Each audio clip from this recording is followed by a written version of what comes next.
Okay, so complex numbers,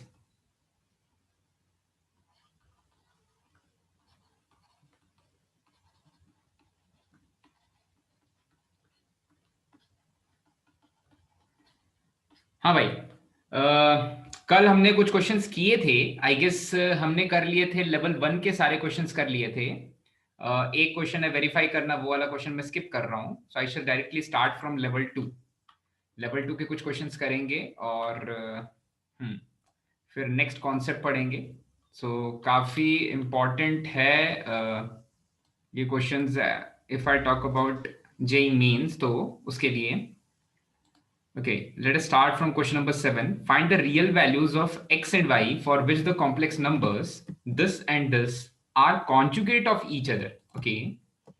So question बोल रहा है कि हाँ, find the real values of x and y for which the complex numbers this and this are conjugate to each other. Okay, fine. तो conjugate की property लगा देते हैं भाई। इसका मतलब क्या है, देखो तो एक कॉम्प्लेक्स नंबर गिवन है, एक कॉम्प्लेक्स नंबर गिवन है -3 plus x square y times of iota. Okay, मान लेते हैं ये कॉम्प्लेक्स नंबर है Z1। ओके, दूसरा कॉम्प्लेक्स नंबर गिवन है Z2। Z2 गिवन है, Z2 गिवन है y plus x square plus 4 iota. Okay, y plus x square plus 4 iota, ठीक है। अब बोल रहा है कि they are conjugate to each other. इसका मतलब इसके लिए कौन सा इक्वेशन लिख लें आप दो बेटा? If they are conjugate to each other तो इसके लिए सर कौन सा इक्वेशन लिख लें? 4 is equal to x Z1 और Z2 के माइनस टर्म्स 4 में is equal to x square y लिखेंगे सर। हाँ, Z1 और Z2 के टर्म्स में क्या लिख लेंगे? Z1 is equals to Z2 का कॉन्जुगेट, ठीक है। If the complex numbers are conjugate to each other, इसका मतलब Z1 is equals to Z2 का कॉन्जुगेट, ठीक है। और Z1 है क्या भाई? Z1 है -3 plus x squared y iota, और जो Z2 का कॉन्जुगेट है वो है y plus x square minus of 4 iota. Okay fine, ठीक है भाई। अब दोनों तरफ कंपेयर करना है, ठीक है। दोनों तरफ अगर कंपैरिजन करें, दोनों तरफ अगर कंपैरिजन करें तो श्रीनिवास बोल, तो दोनों तरफ कंपैरिजन करेंगे तो कौन कौन सी चीजें बराबर हो जाएंगी बेटा?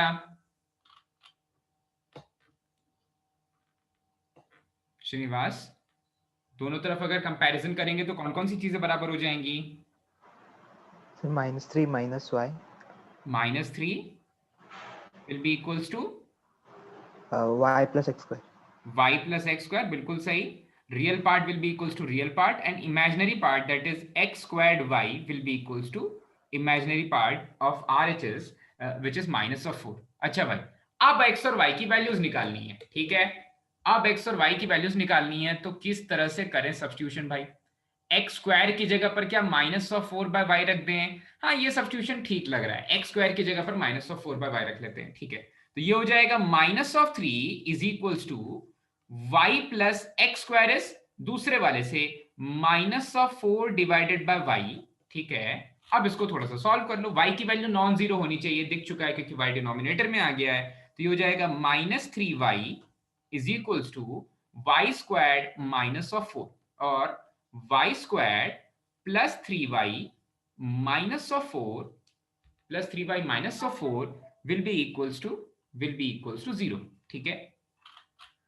ओके, तो इसके इसके जीरोस क्या क्या हो जाएंगे भाई? फैक्टर्स वाई क्या क्या प्लस हो 4 जाएंगे? Into y minus y plus 4 into y minus 1, मतलब y इज इक्वल्स टू -4 और y इज इक्वल्स टू +1, ठीक है। ओके, पर y खुद क्या है भाई?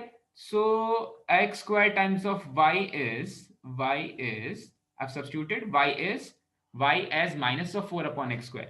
तो इसका मतलब -4 अपॉन एक्स स्क्वायर की वैल्यू या तो -4 के बराबर है या फिर -4 बाय एक्स स्क्वायर की वैल्यू 1 के बराबर है, ठीक है। तो ये वाली चीज से तो मुझे कुछ भी नहीं मिलेगा आउटपुट, क्योंकि एक्स स्क्वायर यहां से नेगेटिव हो रहा है, तो इससे कोई आउटपुट नहीं मिलेगा। हाँ, यहां से कोई आउटपुट मिलता दिख रहा है, यहां से मुझे मिल जाएगा एक्स की वैल्यू प्लस और -1। ओके, सो y की वैल्यू आ गई, y की वैल्यू आ गई -4 और +1। ओके, y की वैल्यू आ गई -4 और जब y की वैल्यू +1 है तो x की कोई रियल वैल्यू नहीं मिल रही है और x की वैल्यू आ गई प्लस एंड माइनस ऑफ 1। ठीक है भाई, चलो भाई बढ़ जाए आगे। क्लियर है? एक बार चेक कर लो तो, यस चेक कर लो तो आंसर।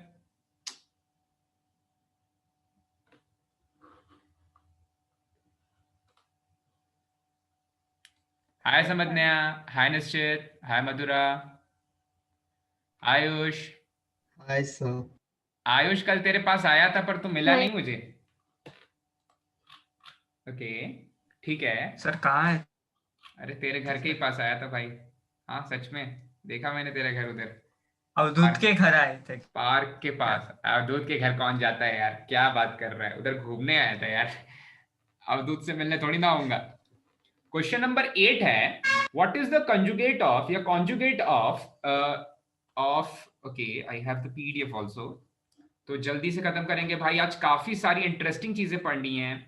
शायद ये मैथ्स की नॉलेज के हिसाब से सबसे ज्यादा इंटरेस्टिंग क्लास होगी। आई गेस इसके बाद बहुत सारा मैथ्स ऐसा है जो सिंपली प्रूव किया जा सकता है, पर हाँ ये वाला पार्ट थोड़ा सा इंटरेस्टिंग है, डिस्कस करेंगे उसको। पर उसके पहले ये वाला एक्सरसाइज खत्म कर लेते हैं भाई। तो ठीक है, हाँ okay, find the conjugate of. तो क्या हम डायरेक्टली यहां से कॉन्जुगेट निकाल सकते हैं? किसी कॉम्प्लेक्स नंबर का कॉन्जुगेट निकालने के लिए पहले उस कॉम्प्लेक्स नंबर को उसके स्टैंडर्ड फॉर्म में लिखना पड़ेगा। तो अभी तो ये कॉम्प्लेक्स नंबर अपने स्टैंडर्ड फॉर्म में नहीं है। स्टैंडर्ड फॉर्म में है या नहीं है भाई? स्टैंडर्ड फॉर्म में नहीं है ना स्वामिनी? नहीं है। नो नहीं सर। है, ठीक है। तो अरे नीचे में आयोटा बैठा हुआ है, कैसे स्टैंडर्ड फॉर्म बोल सकते हैं? अच्छा, तो स्टैंडर्ड फॉर्म में कन्वर्ट करना पड़ेगा। स्टैंडर्ड फॉर्म में कन्वर्ट करने के लिए क्या करना पड़ेगा भाई? रैशनलाइज करें क्या? सर हाँ बोल अथर। सर इसको हम कंपोनेंट और डिविडेंड से कर सकते हैं। आह। सर कंपोनेंट और डिविडेंड से कर सकते हैं। हाँ कंपोनेंट और डिविडेंड आप ट्राई कर सकते हो अगर आप z/1 ले लोगे। पर ठीक है, कंपोनेंट और डिविडेंड तो बहुत सारे लोगों को, शायद जो लोग बाद में ज्वाइन किए उनको नहीं पता, तो मैं रैशनलाइज कर देता हूँ। आप इसको, इस कॉम्प्लेक्स नंबर को z is equal to something ले लोगे, LHS में रहेगा z/1, RHS में ये वाली चीज आ जाएगी, ठीक है। और उसके बाद LHS और RHS में z-1/z+1 लिख लो और RHS को किसी फॉर्म में कन्वर्ट कर लो, फिर भी z की वैल्यू मिल जाएगी, ठीक है। पर मैं कंपोनेंट और डिविडेंड नहीं यूज कर रहा हूं अभी मैं सिंपली रैशनलाइज कर रहा हूं। और ऑफ कोर्स ऐसे क्वेश्चंस में आप, मुझे ऐसा लगता है कि अगर आपको कंपोनेंट और डिविडेंड आता है और अगर एग्जाम में आपसे डिमांड यही है कि आप जल्दी सॉल्व करें, तो फिर तो पक्का पक्का कंपोनेंट और डिविडेंड लगा दियो, ठीक है। नीचे में बैठा हुआ है 5 - 12 आयोटा। अच्छा, 5 + 12 आयोटा का स्क्वायर रूट माइनस 5 - 12 आयोटा का स्क्वायर रूट। अच्छा भाई, तो रैशनलाइजिंग, अच्छा इसका कॉन्जुगेट से मल्टीप्लाई नहीं कर रहे हैं, इसको इसके रैशनलाइजिंग फैक्टर से मल्टीप्लाई कर रहे हैं। और इसका जो रैशनलाइजिंग फैक्टर है वो क्या हो जाएगा? बोल तो ऋषिकेश, रैशनलाइजिंग फैक्टर क्या हो जाएगा बेटा?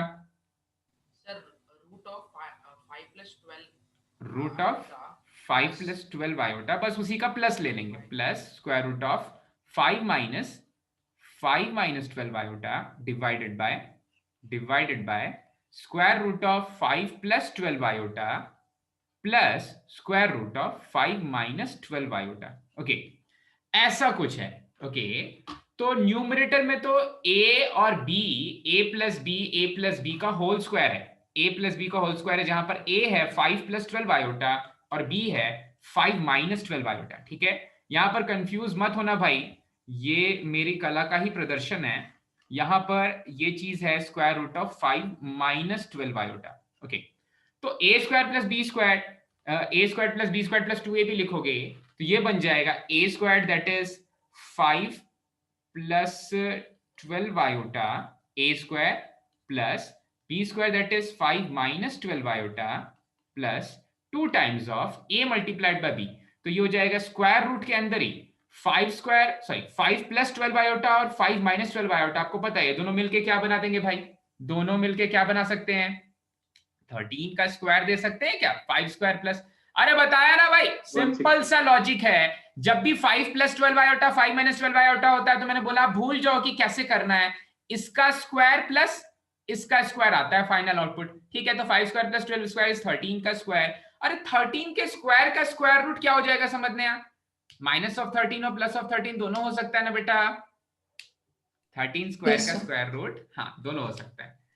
अरे भैया BASICS बेसिक्स 13 होगा केवल, ठीक है, प्लस और माइनस 13 नहीं होता। जब वो एक वेरिएबल होता है तब मॉडुलस ऑफ समथिंग आता है, और वो मॉडुलस उसको पॉजिटिव नेगेटिव बनाता है, ठीक है।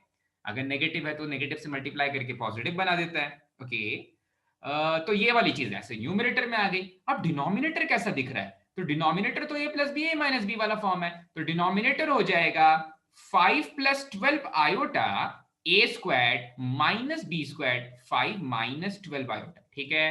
पिक्चर अभी खत्म नहीं हुई है, यहां से 12 आयोटा को उड़ा दिया, अरे यहां से 12 आयोटा उड़ा दिया, 5 5 10 और 36 बच रहा है, ओके। या एक्सक्यूज, यहां से बचा 36, ओके। डिनोमिनेटर में क्या आ गया भाई? 5 से 5 कैंसिल हो गया, सो 24 आयोटा बच गया। अच्छा, कॉन्जुगेट निकालना था, तो कहीं ना कहीं ये तो आ रहा है 3/2 टाइम्स ऑफ आयोटा। अब इसका कॉन्जुगेट क्या हो जाएगा? पहले ये कॉम्प्लेक्स नंबर क्या अब अपने स्टैंडर्ड फॉर्म में आ गया है? कॉम्प्लेक्स नंबर क्या अब अपने स्टैंडर्ड फॉर्म में आ गया है भाई? No sir. तो लग रहा है क्या No, sir. स्टैंडर्ड फॉर्म है? नहीं है।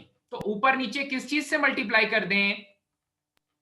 आयोटा से। आयोटा से मल्टीप्लाई कर देंगे, तो ये हो आयोटा जाएगा किसी भी minus of 3/2 times of iota. नीचे बनेगा आयोटा स्क्वायर की वैल्यू होती है -1, तो ये हो जाएगा -3/2 टाइम्स ऑफ आयोटा। और अब इसका कॉन्जुगेट लेंगे। कॉन्जुगेट क्या करता है? रिफ्लेक्शन भाई, तस्वीर बना देता है। तस्वीर बना देता है किसके अबाउट? रियल एक्स एक्सिस के अबाउट। रियल एक्स एक्सिस के अबाउट इसकी तस्वीर कैसी दिखेगी? अगर z मेरा -3/2 आयोटा है, तो z कॉन्जुगेट है +3/2 आयोटा, ठीक है भाई। चमका? आसान आसान से प्रश्न है, चमक गया ना भाई? Yes, sir. ओके, आगे बढ़ते हैं यस सर। नेक्स्ट क्वेश्चन की Yes. ओर, ठीक है। Yes, तो sir. छोटा सा ही था, आई गेस हो समझ में आ गया होगा सभी को। कोई ऐसा जिसको समझ में नहीं आया भाई? नहीं समझ में आया तो पूछ लो भाई, हाथी पाल लो, लेकिन डाउट मत पाल के रखना भाई। अनिरुद्ध समझ में आया बेटा?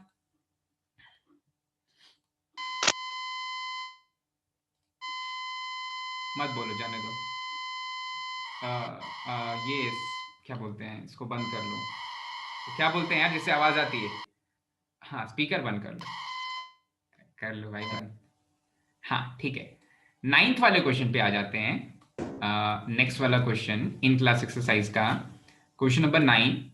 ये एक्सरसाइज जेई मेंस के लिए बहुत इंपॉर्टेंट है भाई।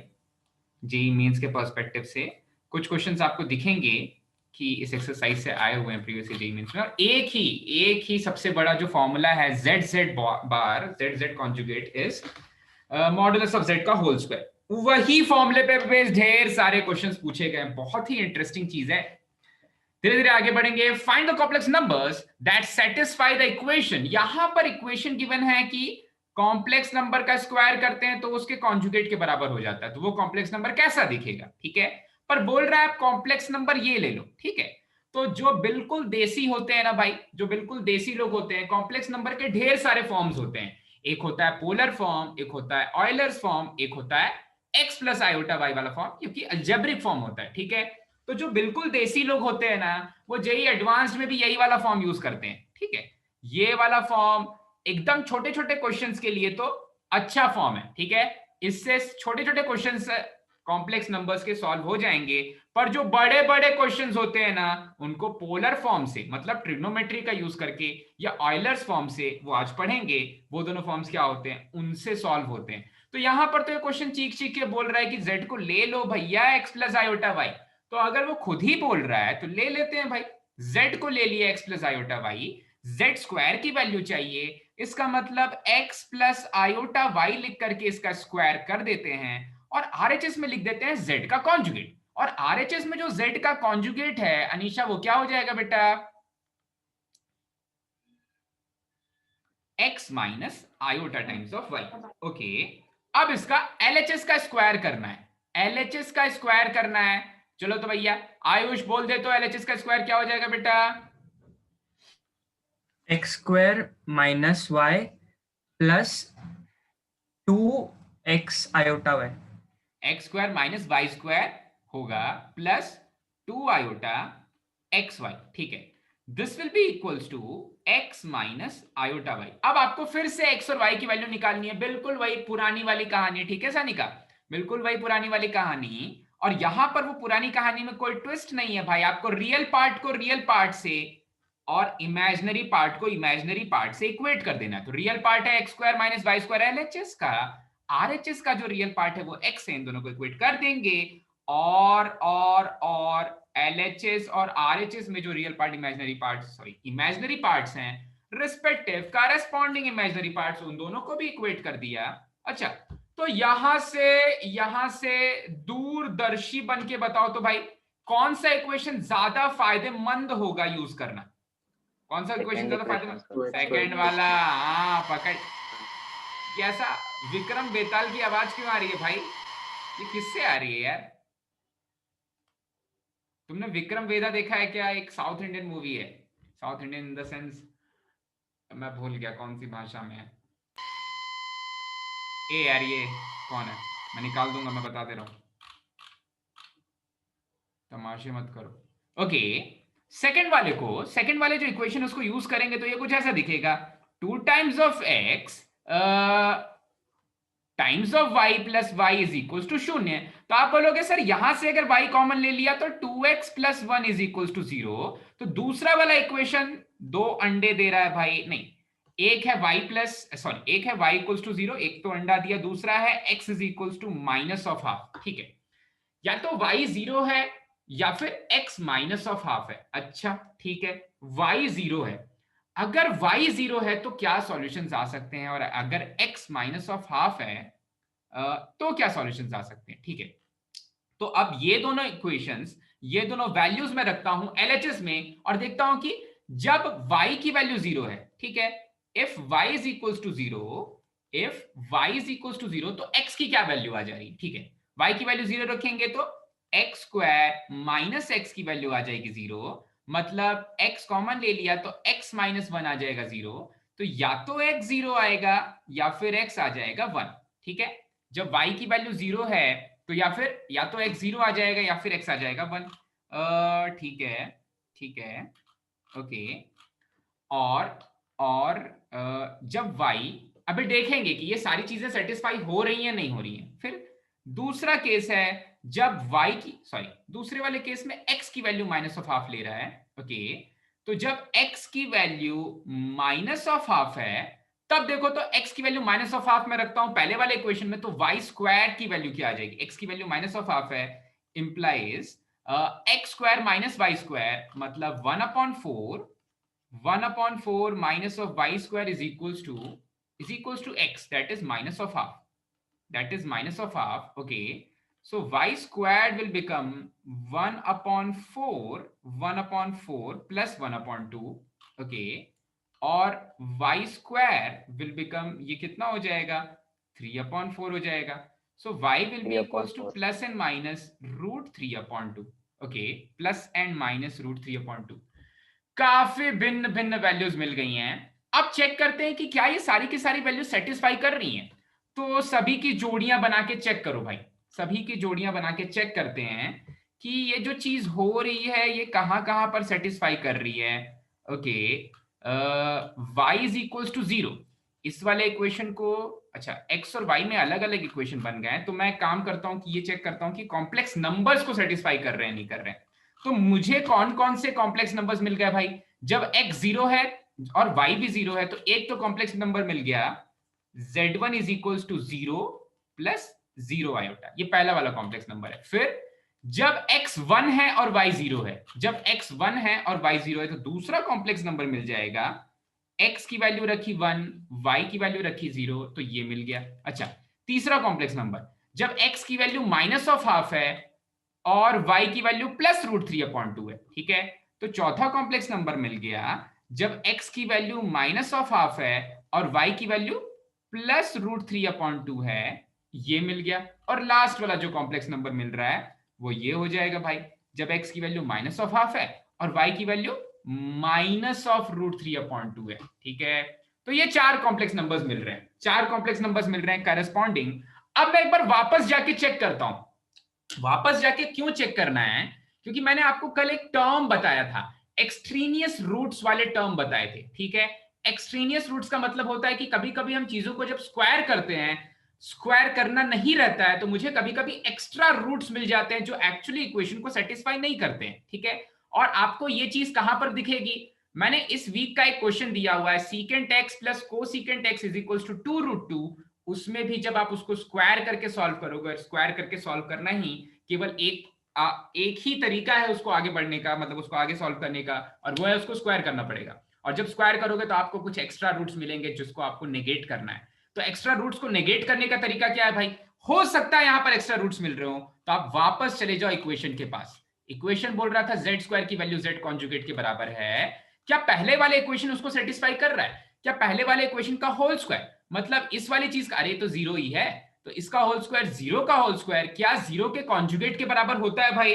बिल्कुल होता है, ठीक है। Yes, sir. तो पहला वाला कॉम्प्लेक्स नंबर उसको सेटिस्फाई कर रहा है, ठीक है। तो ये एक सॉल्यूशन हो सकता है। दूसरे वाले के बारे में बात करते हैं। Z2 है 1 प्लस 0 आयोटा, तो क्या 1 का whole square is equals to 1 का कॉन्जुगेट? हाँ भाई, दुनिया के किसी भी रियल नंबर का कॉन्जुगेट लोगे, कॉन्जुगेट का मतलब रिफ्लेक्शन होता है, रियल नंबर का रिफ्लेक्शन का मतलब रियल एक्स एक्सिस पर रिफ्लेक्शन। ऐसा कौन सा ऐसा ऑब्जेक्ट ऐसा कहां पर होगा जिससे कि वो हमेशा एक रियल इमेज बनाए? वो होना चाहिए रियल एक्स एक्सिस पर, या होना चाहिए मिरर पर, ठीक है। तो रियल नंबर का इमेज वही बन जाता है, सेम इमेज आता है। रियल नंबर का conjugate real number, same number आ जाता है। तो दूसरा वाला भी करेक्ट है, ठीक है। एलएचएस में क्या किया आपने? z स्क्वायर की जगह रखा 1, तो 1 का square is equal to 1 plus 0 iota का, 1 प्लस 0 आयोटा का कॉन्जुगेट लिया, 0 आयोटा 0 ही रह जाएगा, तो 1, तो 1 इज इक्वल टू 1 आ जाएगा। और ये वाला इक्वेशन भी सही है। तीसरे वाले के बारे में बात करो, ठीक है, तीसरे वाले के बारे में बात करो। मुझे लगता है ये दोनों भी सेटिस्फाई कर रहे हैं। एक बार चेक कर लो तो भाई, z square is equal to z conjugate, ठीक है। थोड़ा सा आगे हम पढ़ेंगे कि ये एक्चुअली क्या है, पर अगर आप इनको स्क्वायर करके सॉल्व करोगे ना, तो आपको मैच करने लग जाएंगे आंसर्स। ये z square is equal to z conjugate मिल जाएगा। मतलब अगर आप ये z3 का स्क्वायर करोगे, मतलब अगर आप minus of half plus √3/2 iota का स्क्वायर करोगे, तो ये इसके इस वाली चीज के बराबर हो जाएगा, इस वाली चीज के बराबर हो जाएगा। किसी को अगर कोई डाउट है तो क्या मैं इसको प्रूव करके दिखा दूं, या आप समझ गए? समझ गए। समझ समझो, नहीं समझा? समझ गए। कोई ऐसा है क्या जो नहीं समझा? चलो एक कर देते हैं, Z4 के लिए कर देते हैं, ठीक है। Z4 के लिए कर देते हैं, Z3 के लिए नहीं करेंगे। Z4 के लिए चेक कर लेते हैं। देखो तो, minus of half minus √3/2 iota का होल स्क्वायर करें तो क्या ये इसके कॉन्जुगेट के बराबर है? इसका कॉन्जुगेट क्या हो जाएगा? Minus of half plus √3/2 iota. उसका कॉन्जुगेट के बराबर है क्या? क्या एलएचएस आरएचएस बराबर आ रहे हैं क्या? अच्छा देखो तो, इसका होल स्क्वायर हो जाएगा a square plus b square. अच्छा, तो ये माइनस √3/2 आयोटा का होल स्क्वायर क्या हो जाएगा? -3/4 होगा क्या? नहीं चमका। माइनस √3/2 आयोटा का whole square minus of Yes, sir. 3/4 हो जाएगा, ठीक है। क्योंकि माइनस √3/2 का होल स्क्वायर तो प्लस 3/4 हो जाएगा, और आयोटा स्क्वायर -1 हो जाएगा। अच्छा, ए स्क्वायर प्लस बी स्क्वायर, या आप सिंपली सोचो नेगेटिव मैंने कॉमन लेके अलग से स्क्वायर कर दिया, तो ये 1/2 प्लस √3/2 आयोटा का होल स्क्वायर है। तो यहां पर आ जाएगा plus 2 times of a that is 1/2 and b that is √3/2 with an iota, ठीक है। तो जब आप इसको थोड़ा सा और सिंप्लीफाई करोगे तो 1/4 माइनस 3/4 मेक्स -1/2 प्लस ये वाली चीज हो जाएगी √3/2 आयोटा, ठीक है, जो कि मेरा LHS है। और RHS भी यही था, -1/2 प्लस √3/2 आयोटा। तो हाँ भाई, Z4 भी सेटिस्फाई कर रहा है, और उसी तरह से Z3 भी सेटिस्फाई करेगा, Z3 भी उस इक्वेशन को सेटिस्फाई करेगा।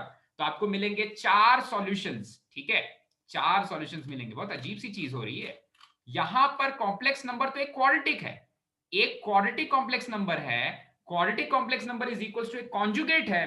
क्वाड्रेटिक इक्वेशन से मुझे 4 सॉल्यूशंस मिल रहे हैं, ठीक है। तो ऐसा कभी मत सोचना, कभी नहीं सोचना कि जब कॉम्प्लेक्स नंबर दिया हुआ है तो उसका जो डिग्री होता है उतने ही नंबर ऑफ रूट्स होते हैं उस कॉम्प्लेक्स नंबर की, ठीक है। चारों सॉल्यूशन सेटिस्फाई किए ना भाई, किए ना। लेकिन क्वाड्रेटिक इक्वेशन था, हमने क्या पढ़ा था रियल नंबर्स के लिए कि क्वाड्रेटिक इक्वेशन में उतने ही सॉल्यूशंस होते हैं जितना उसका पावर होता है, तो क्वाड्रेटिक इक्वेशन में पावर 2 होता है मैक्सिमम, तो उसके सॉल्यूशंस भी 2 हो जाते हैं। यहाँ पर तो 4 मिल गए। तो वो जो गलत फैमिली है भाई, मत बनाना, ठीक है? कोई गलत फहमी मत पालना। आगे बढ़ जाएं, चमकाना। Yes, sir. नेक्स्ट वाला क्वेश्चन नंबर 10। कल मैंने दोनों फॉर्मूले प्रूव कराए हैं। अरे भैया क्वेश्चन नंबर 10 कुछ नहीं है, एक में आता है +2 times of real part of Z1 Z2, दूसरे में आता है -2 times of real part of Z1 Z2। तो बस डायरेक्टली फॉर्मूला बेस्ड है, तो क्वेश्चन नंबर 10 मैं स्किप कर रहा हूं। क्वेश्चन नंबर 10 के लिए कल मैंने दोनों फॉर्मूले प्रूव कराए हैं, आप डायरेक्टली कर सकते हो। अभी क्वेश्चन नंबर 11 पे आ जाते हैं। क्वेश्चन नंबर 11 पे आ जाते हैं, और क्वेश्चन नंबर 11 आसान है। आसान तो सब कुछ है, अगर वो multiple choice multi answer correct question ना हो जाए एडवांस्ड का, तो बाकी क्वेश्चन तो आसान ही होते हैं। ओके, बोल रहा है find the conjugate of 5 + √2 iota का होल स्क्वायर। अच्छा, तो कैसे आगे बढ़े भाई, यहां पर कैसे आगे बढ़े? कॉन्जुगेट निकालना है, कैसे आगे बढ़े? स्क्वायर कर दें फिर कॉन्जुगेट निकालने, कोई और शॉर्टकट है? तो पावर को बाहर पावर लेंगे और अंदर पावर conjugate। पार को, सर पावर बाहर लेंगे ना। हाँ पार बाहर चला जाएगा, बिल्कुल सही। प्रॉपर्टी तो वही है, देखो z कॉन्जुगेट का होल स्क्वायर बराबर होता है z के होल स्क्वायर का कॉन्जुगेट ले लो, ठीक है? ये दोनों चीजें सेम होती हैं, पहले कॉन्जुगेट लो फिर स्क्वायर करो, या स्क्वायर करके कॉन्जुगेट लो, दोनों चीजें सेम है। पर स्क्वायर ही करना है, तो टेस्ट तो ये यही चीज करना चाहता है कि हमें ये फॉर्मूला पता है या नहीं करना है, पता है, ठीक है? पर उससे भी अच्छा है, अगर कॉन्जुगेट लेने को बोल रहा है, स्क्वायर ही करना है, तो स्क्वायर करना तो जानते हो ना भाई, स्क्वायर करने में थोड़ी ना कोई पहाड़ टूट जा रहा है, ठीक है? तो इतना ज्यादा दिमाग यहां नहीं लगाना। ये प्रॉपर्टी चाहता था कि ये प्रॉपर्टी आपको पता होनी चाहिए, पर ये प्रॉपर्टी का z² is equals to z into its conjugate वो ले सकते हैं। z² is equals to z conjugate नहीं बेटा, नॉट जेड होगा मॉड, ना। हाँ ठीक है वही चीज, मॉडुलस ऑफ z का whole square is equals to z conjugate हो जाता है, ठीक है? पढ़ेंगे मॉडुलस, और किसी कॉम्प्लेक्स नंबर का स्क्वायर करते हैं ना जब, तो कॉम्प्लेक्स नंबर का इमेजिनरी पार्ट बिल्कुल से एलिमिनेट नहीं होता, पर अगर किसी कॉम्प्लेक्स नंबर का मॉडुलस लेके स्क्वायर करते हैं, तो देखो तो कल जो फॉर्मूला बताया था उसमें 2 times of real part of Z1 Z2 आ जाता है। कहां गया भाई वो फॉर्मूला? कल वाला फॉर्मूला, उसमें सारे नंबर्स रियल हो जाते हैं। ये वाला नहीं, हाँ देखो, जब मॉडुलस ऑफ Z1 + Z2 का होल स्क्वायर कर रहे थे, तो ये भी एक रियल नंबर है, ये भी एक रियल नंबर है, और +2 टाइम्स ऑफ रियल पार्टी ले रहे हैं। तो जब मॉडुलस का होल स्क्वायर करेंगे तो हमेशा प्योरली रियल नंबर मिलेगा, पर सिंपली कॉम्प्लेक्स नंबर का होल स्क्वायर करेंगे तो रियल नंबर नहीं मिलेगा, और वो तो दिख जाएगा यहां पर भी, यहीं पर दिख जाएगा भाई। 5 + √2 आयोटा का होल स्क्वायर करके देख लो, 5 + √2 आयोटा का होल स्क्वायर ये हो जाएगा, स्क्वायर करके देख लेते हैं। 5 + √2 आयोटा, एक एक करके स्क्वायर करेंगे, तो ये हो जाएगा a²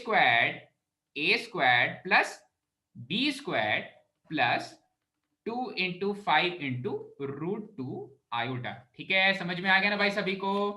तो देखो तो इससे आ जा रहा है, दिस इज 23 + 10√2 आयोटा, और ये तो मेरा z है, मुझे तो चाहिए इसका कॉन्जुगेट, तो इसका कॉन्जुगेट हो जाएगा 23 - 10√2 आयोटा, ठीक है?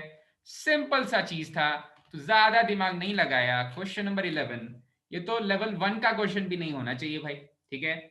आगे बढ़ जाते हैं। मैग्नीट्यूड में वो चीज कर सकता है, मैग्नीट्यूड में क्यूब आ गया है, ठीक है? ठीक है अथर, तो मैग्नीट्यूड में पहले मैग्नीट्यूड निकाल के तो क्यूब निकाल सकता है। सर वही कर सकते हैं। हाँ, तो 12th वाले में वो वाली चीज कर लेते हैं भाई, क्योंकि हाँ क्यूब निकालना थोड़ा सा, मुझे तो क्यूब का फॉर्मूला भी नहीं पता है, तुम्ही लोगों को पता है a + b का होल क्यूब क्या होता है? a + b का होल क्यूब का फॉर्मूला पता है ना भाई? किसी को याद आ रहा है? काफी इंटरेस्टिंग होता है उसका फॉर्मूला। कितने लोगों को नहीं याद है a + b के होल क्यूब का फॉर्मूला? बोलो तो, बोलो।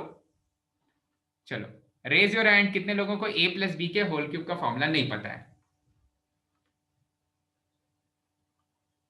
अरे सभी को पता है। चलो किसी से पूछूंगा मैं रैंडमली, a + b का होल क्यूब क्या होता है भाई? पूछूं क्या? तैयार हो क्या आप लोग? Yes, sir.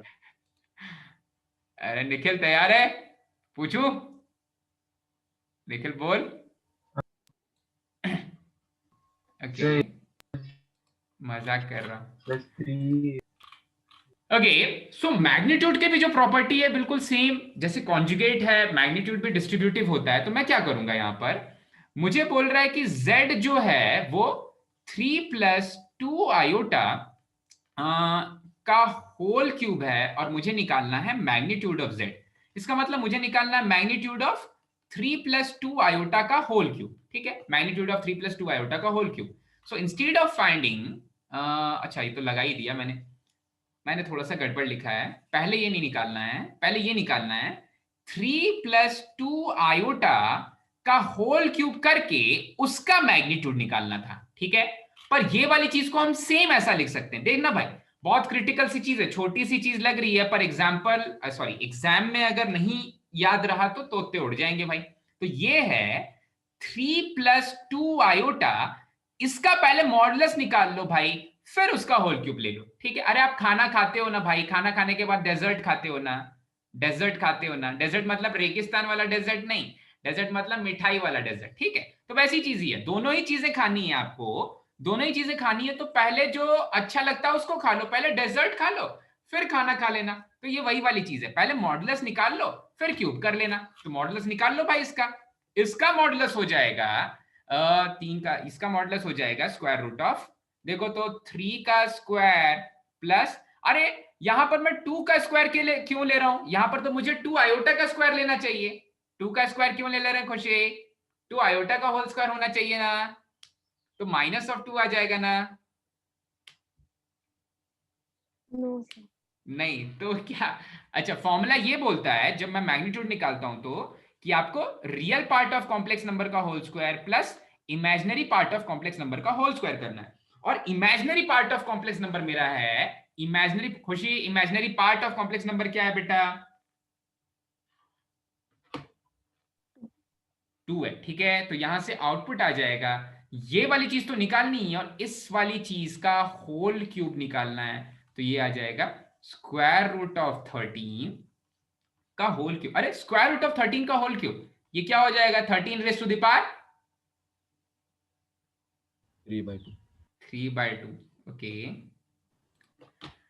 ओके फाइन, आगे बढ़ते हैं। क्वेश्चन नंबर 12 हो गया, क्वेश्चन नंबर 12 हो गया, जल्दी से नोट कर लो भाई। तेज तेज कलम चलाओ। कलम मतलब जानते हो, कलम एंड कमल आर डिफरेंट। ठीक है, ऐसे लगते हैं एक ही जैसे पर अलग अलग हैं। ठीक है, कलम मतलब जानते हो क्या? अथर्व जानता है क्या कलम मतलब क्या होता है? Yes sir, pen. हाँ, और कमल मतलब? लोटस।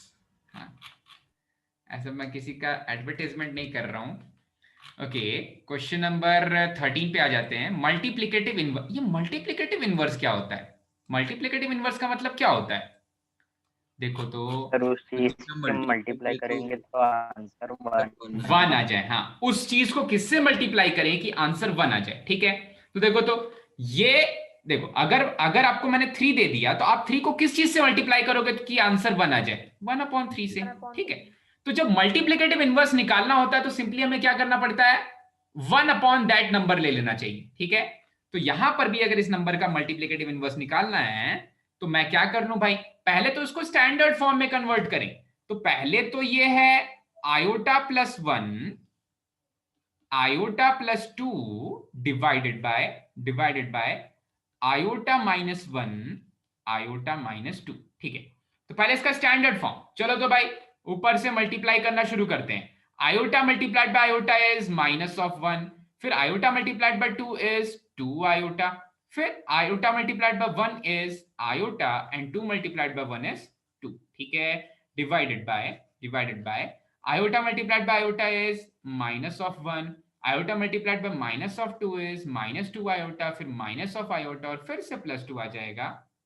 तो आपका जो न्यूमरेटर आएगा वो आ जाएगा +1 +3 आयोटा, और आपका जो डिनोमिनेटर रहेगा वो आ जाएगा 1 -3 आयोटा।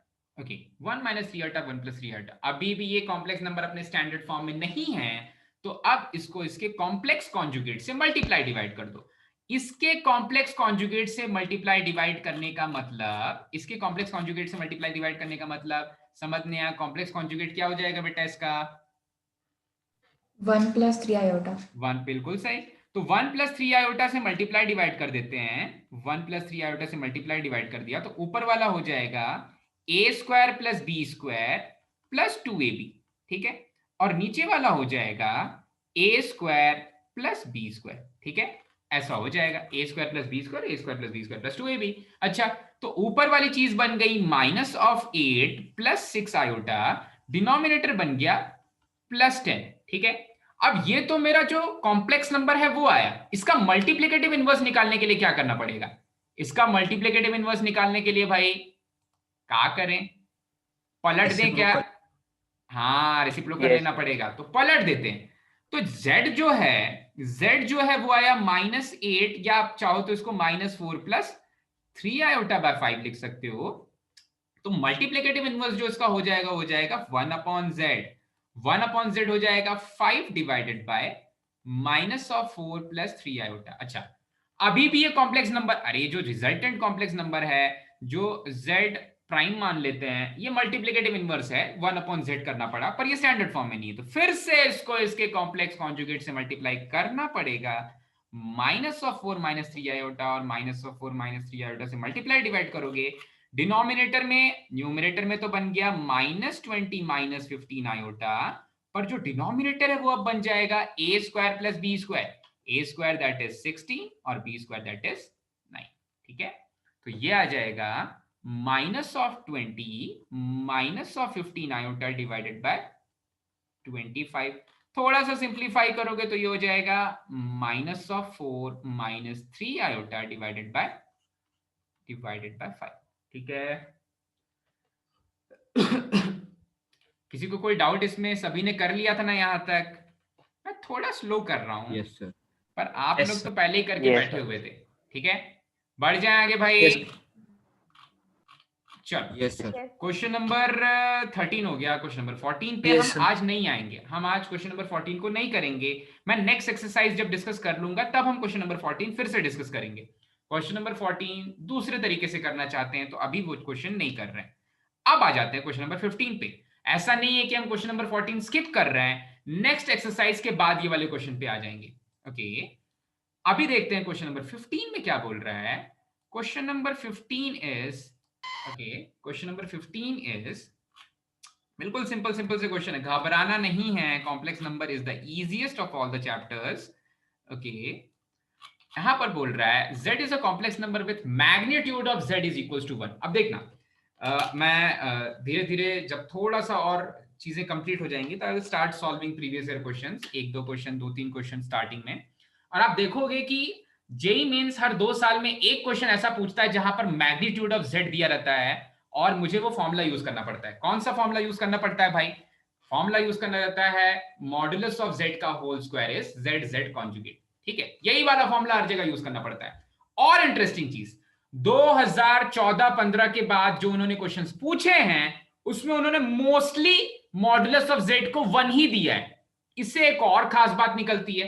इससे जो खास बात है वो क्या मिलती है भाई?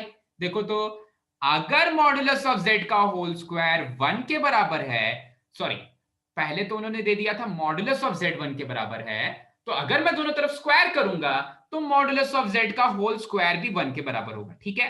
तो आपके एग्जाम्स में या तो ये वाली चीज गिवन होगी modulus of z is equal to 1, या modulus of z square is equal to 1, ठीक है। या तो ये गिवन होगा या तो ये नीचे वाली चीज गिवन होगी। दोनों से आपको हिंट मिल जाएगा कि आपको प्रोसीड कैसे करना है। आपको कहीं ना कहीं z conjugate is equals to modulus of z का होल स्क्वायर यूज करना है। तो मॉडुलस ऑफ z का होल स्क्वायर कल ही हमने पढ़ा, मॉडुलस ऑफ z का होल स्क्वायर होता है z इंटू z कॉन्जुगेट, इसकी वैल्यू है 1 के बराबर। z कॉन्जुगेट की वैल्यू है 1 के बराबर।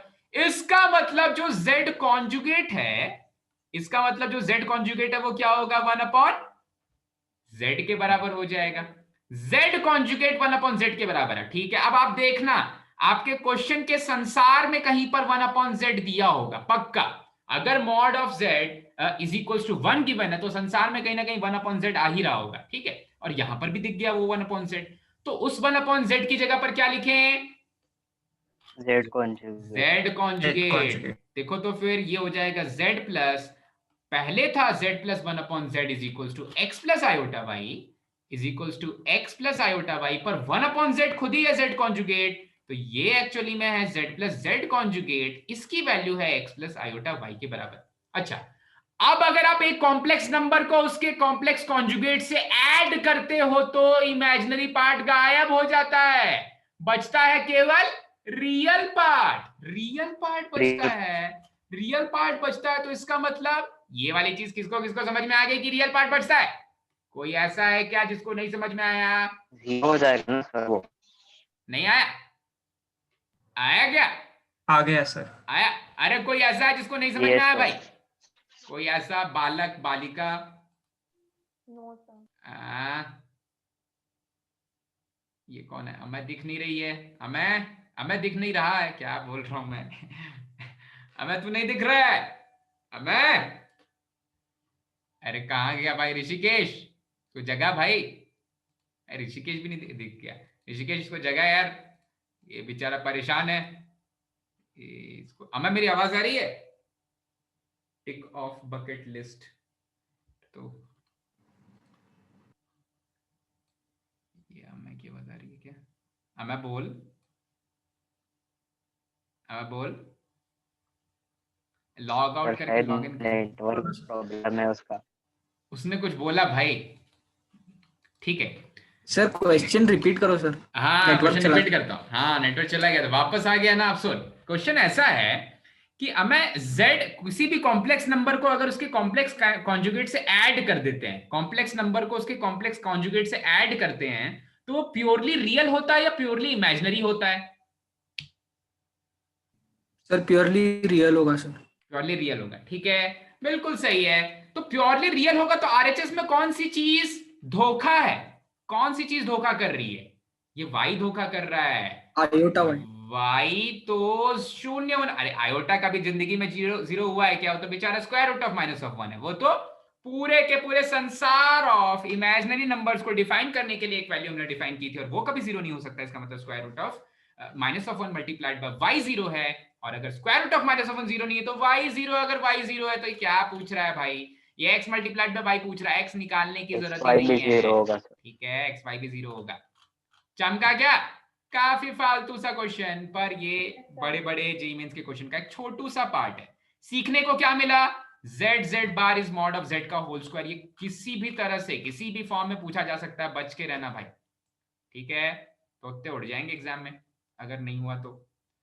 चलो भाई अगले प्रश्न पर आते हैं, प्रश्न संख्या 16, क्वेश्चन नंबर 16, लेवल 3। यहां पर है,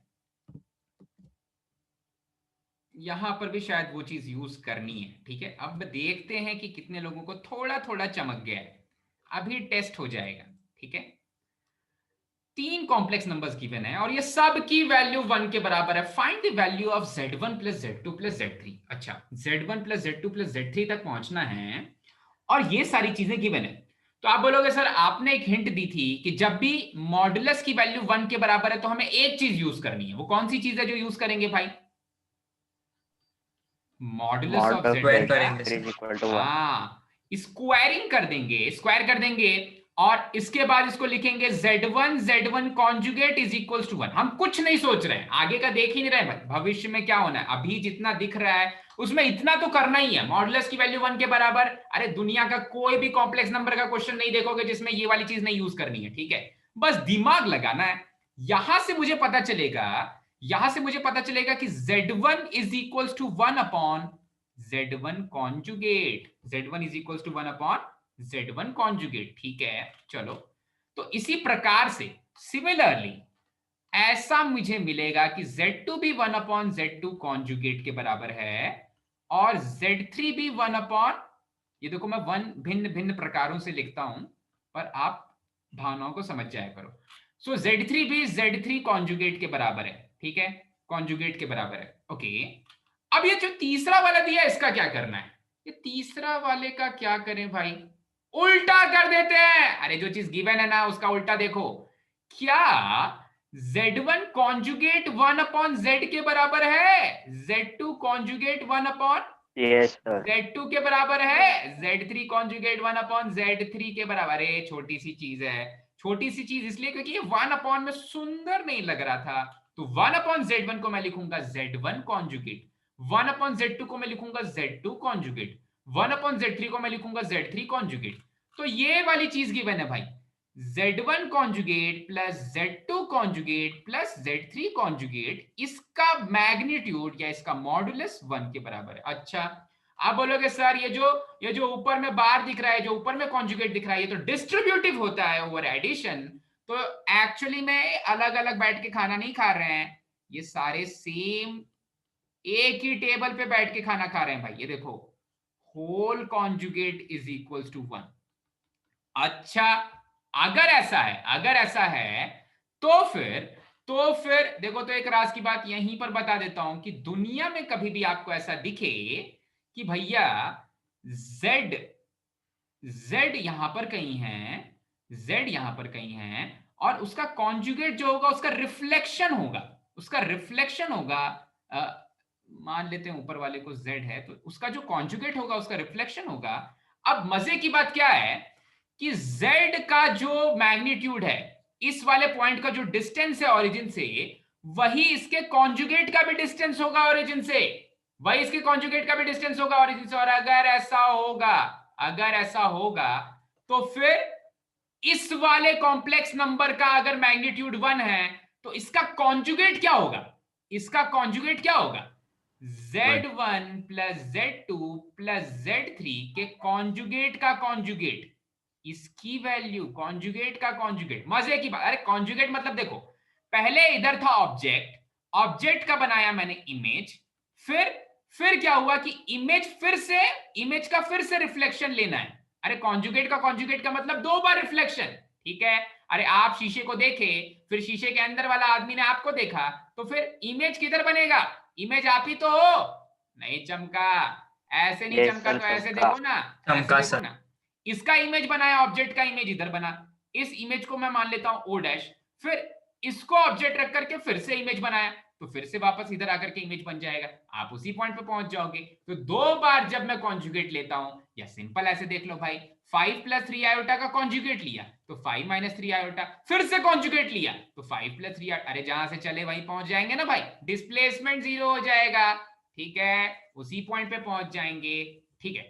तो आप समझ गए कि कॉन्जुगेट का कॉन्जुगेट कुछ नहीं बचता है, ऊपर में कुछ नहीं बचता है, तो यहां पर बचेगा Z1 plus Z2 plus Z3 का मॉडुलस, इसकी वैल्यू क्या हो जाएगी? 1 के बराबर। क्या पूछ रहा है? यही पूछ रहा है, 1 आ जाएगा आंसर।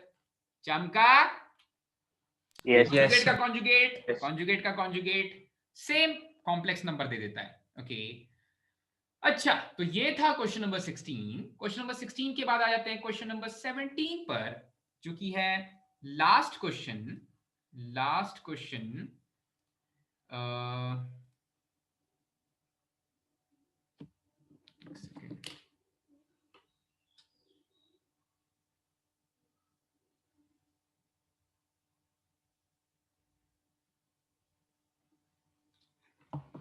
ओके, क्वेश्चन नंबर 17 से, अब आप इसको एकदम ध्यान से देखो, मन की आंखों से देखोगे ना तो आप मुझे बता दोगे सर क्या करना है यहाँ पर, ठीक है। बस मन की आंखों से देखने की देरी है, ठीक है। कौन सी आंखों से देखना है भाई? मन की आंखों से देखना है, मन की आंखों से देखो इस क्वेश्चन को और सोचो तो कि कैसे आगे बढ़ सकते हैं इसमें, ठीक है। ये 5 क्या रिलेशन है इन सब का, कुछ तो चमकेगा। 4 प्लस ऐसा n बढ़ रहा है, 4 plus 1 square, 4 plus 2 square, 4 plus 3 square ऐसा। ओके, तो क्या ये वाले कॉम्प्लेक्स नंबर के मॉडुलस का स्क्वायर यहां पर बैठा हुआ है? 2 प्लस आयोटा का मॉडुलस हो जाएगा square root of 2 square plus 1 square का स्क्वायर रूट का स्क्वायर, मतलब 5। अच्छा, ये वाले कॉम्प्लेक्स नंबर के मॉडुलस का स्क्वायर यहां बैठा हुआ है, बिल्कुल बैठा हुआ है। ये वाले कॉम्प्लेक्स नंबर के मॉडुलस का स्क्वायर 13 होगा। देखो तो 2 स्क्वायर प्लस 3 स्क्वायर इज 13 का स्क्वायर रूट होगा उसका मॉडुलस, और उसका स्क्वायर ले लोगे तो 13 आ जाएगा। अरे लास्ट वाले का भी ऐसा ही हो रहा है, इस वाले कॉम्प्लेक्स नंबर का मॉडुलस हो जाएगा 2 square plus n square, that is 4 plus n square का स्क्वायर रूट, उसका स्क्वायर आरएचएस में बैठा हुआ है। तो देखो कैसे सॉल्व करना है, मॉडुलस लेना है कहीं ना कहीं, ठीक है। मॉडुलस चमक गया तो देखो क्या करना है, ये है 2 plus iota multiplied by 2 plus 2 iota multiplied by 2 plus 3 iota multiplied by, इसी प्रकार से चलते चलेंगे और फिर 2 plus n iota is equals to x plus iota y। तो आपको चमक गया कि आयोटा सॉरी मॉडुलस लेना है दोनों तरफ में। अगर मैं दोनों तरफ मॉडुलस लेता हूं, इधर भी मॉडुलस लेता हूं और इधर भी मॉडुलस लेता हूं, क्यों ले रहे हैं, क्योंकि ये हिंट मिल रहा है, इन नंबर्स को देख के हिंट मिल रहा है। दोनों तरफ मॉडुलस लेते हैं तो मॉडुलस क्या डिस्ट्रीब्यूटिव होता है, मल्टीप्लीकेशन में बिल्कुल होता है। तो इंडिविजुअल मॉड्यूलाई में ब्रेक हो जाएगा, इंडिविजुअल मॉड्यूलाई में ब्रेक हो जाएगा, इंडिविजुअल मॉड्यूलाई में ब्रेक हो जाएगा। तो इधर बनेगा स्क्वायर रूट ऑफ 5, इधर बनेगा square root of 8, square root of 8, square root of 13, square root of something up to square root of 4 plus n square, और आरएचएस में बनेगा square root of x square plus y square. आप बोलोगे मजा तो नहीं आ रहा भाई, इस चीज की वैल्यू पूछी हमने तो स्क्वायर रूट में सब निकाला, दोनों तरफ स्क्वायर कर दो, स्क्वायर कर दोगे तो आउटपुट आ जाएगा। अरे 5 multiplied by 8 multiplied by 13 multiplied by, चलता चलो, multiplied by 4 plus n square, इसकी वैल्यू आ जाएगी x square plus y square के बराबर। ठीक है, काफी आसान, लेवल 3 के लायक ही नहीं है ये क्वेश्चन, बेकार क्वेश्चंस हैं। आगे बढ़ जाते हैं, ठीक है। चमका भाई, चमका चमका क्या सानिका? सानिका बोल, बीमार बीमार सी लग रही है आज, क्या हुआ है? सानिका खाना खा ली है ना? कितने बजे क्लास खत्म हुई थी? जिसकी भी थी इसके पहले, मुझे नहीं पता किसकी थी। किसकी क्लास थी? दीक्षा किसकी क्लास थी? फिजिक्स। कितने बजे खत्म हुई थी भाई? 1:30 कितने बजे तक थी? 1 बजे तक। कोई बात नहीं, मैं जल्दी खत्म कर दूंगा भाई, बैलेंस हो जाएगा। हाँ, होमवर्क एक्सरसाइज के लेवल 3 के क्वेश्चंस आप सारे ही पूछ लेते हो, तो मैं होमवर्क एक्सरसाइज लेवल 3 भी डिस्कस कर लेता हूं अभी ही, एक्सेप्ट दीज। बाकी जितने भी क्वेश्चंस हैं वो आप आज ही सॉल्व करोगे, आज ही सॉल्व करोगे इस वाले एक्सरसाइज के बाकी क्वेश्चंस को। तो अब हम डिस्कस करते हैं लेवल 3 होमवर्क एक्सरसाइज का क्वेश्चन नंबर 15। ओके, क्वेश्चन कुछ ऐसा है, देखो हिंट फिर से आपको मिल गया, हिंट फिर से आपको मिल गया भाई। अब ये प्योरली रियल प्योरली इमेजिनरी वाला खेल क्या है? प्योरली रियल तब होता है कोई नंबर, प्योरली रियल तब होता है जब z कॉन्जुगेट के बराबर होता है, और प्योरली इमेजिनरी तब होता है जब z प्लस z कॉन्जुगेट 0 हो जाता है। तो प्योरली, एक सेकेंड, हाँ, तो प्योरली इमेजिनरी हो जाता है। ये कल ही पढ़ा है, ऐसा चौंको मत भाई, कहां पढ़ाया था कल, दिखा देता हूं। आप अपने पन्नों को भी पलट लेना, पन्नों को पलट लेना, और कहां लिखवाया? अरे इसके पहले ही बता दिया था,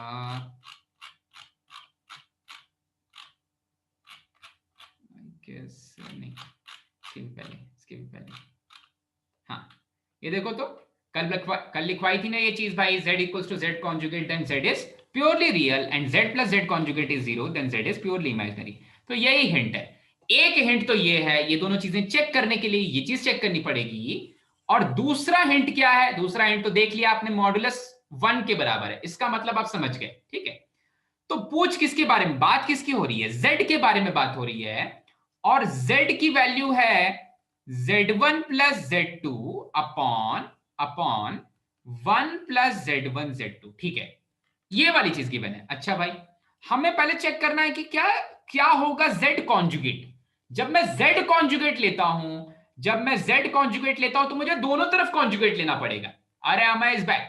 जब z कॉन्जुगेट लेते हैं दोनों तरफ कॉन्जुगेट लेना पड़ेगा, दोनों तरफ कॉन्जुगेट लेंगे तो भैया दूसरे वाले तरफ में RHS को ऐसा भूल ना जाना, RHS में भी कॉन्जुगेट लेना है।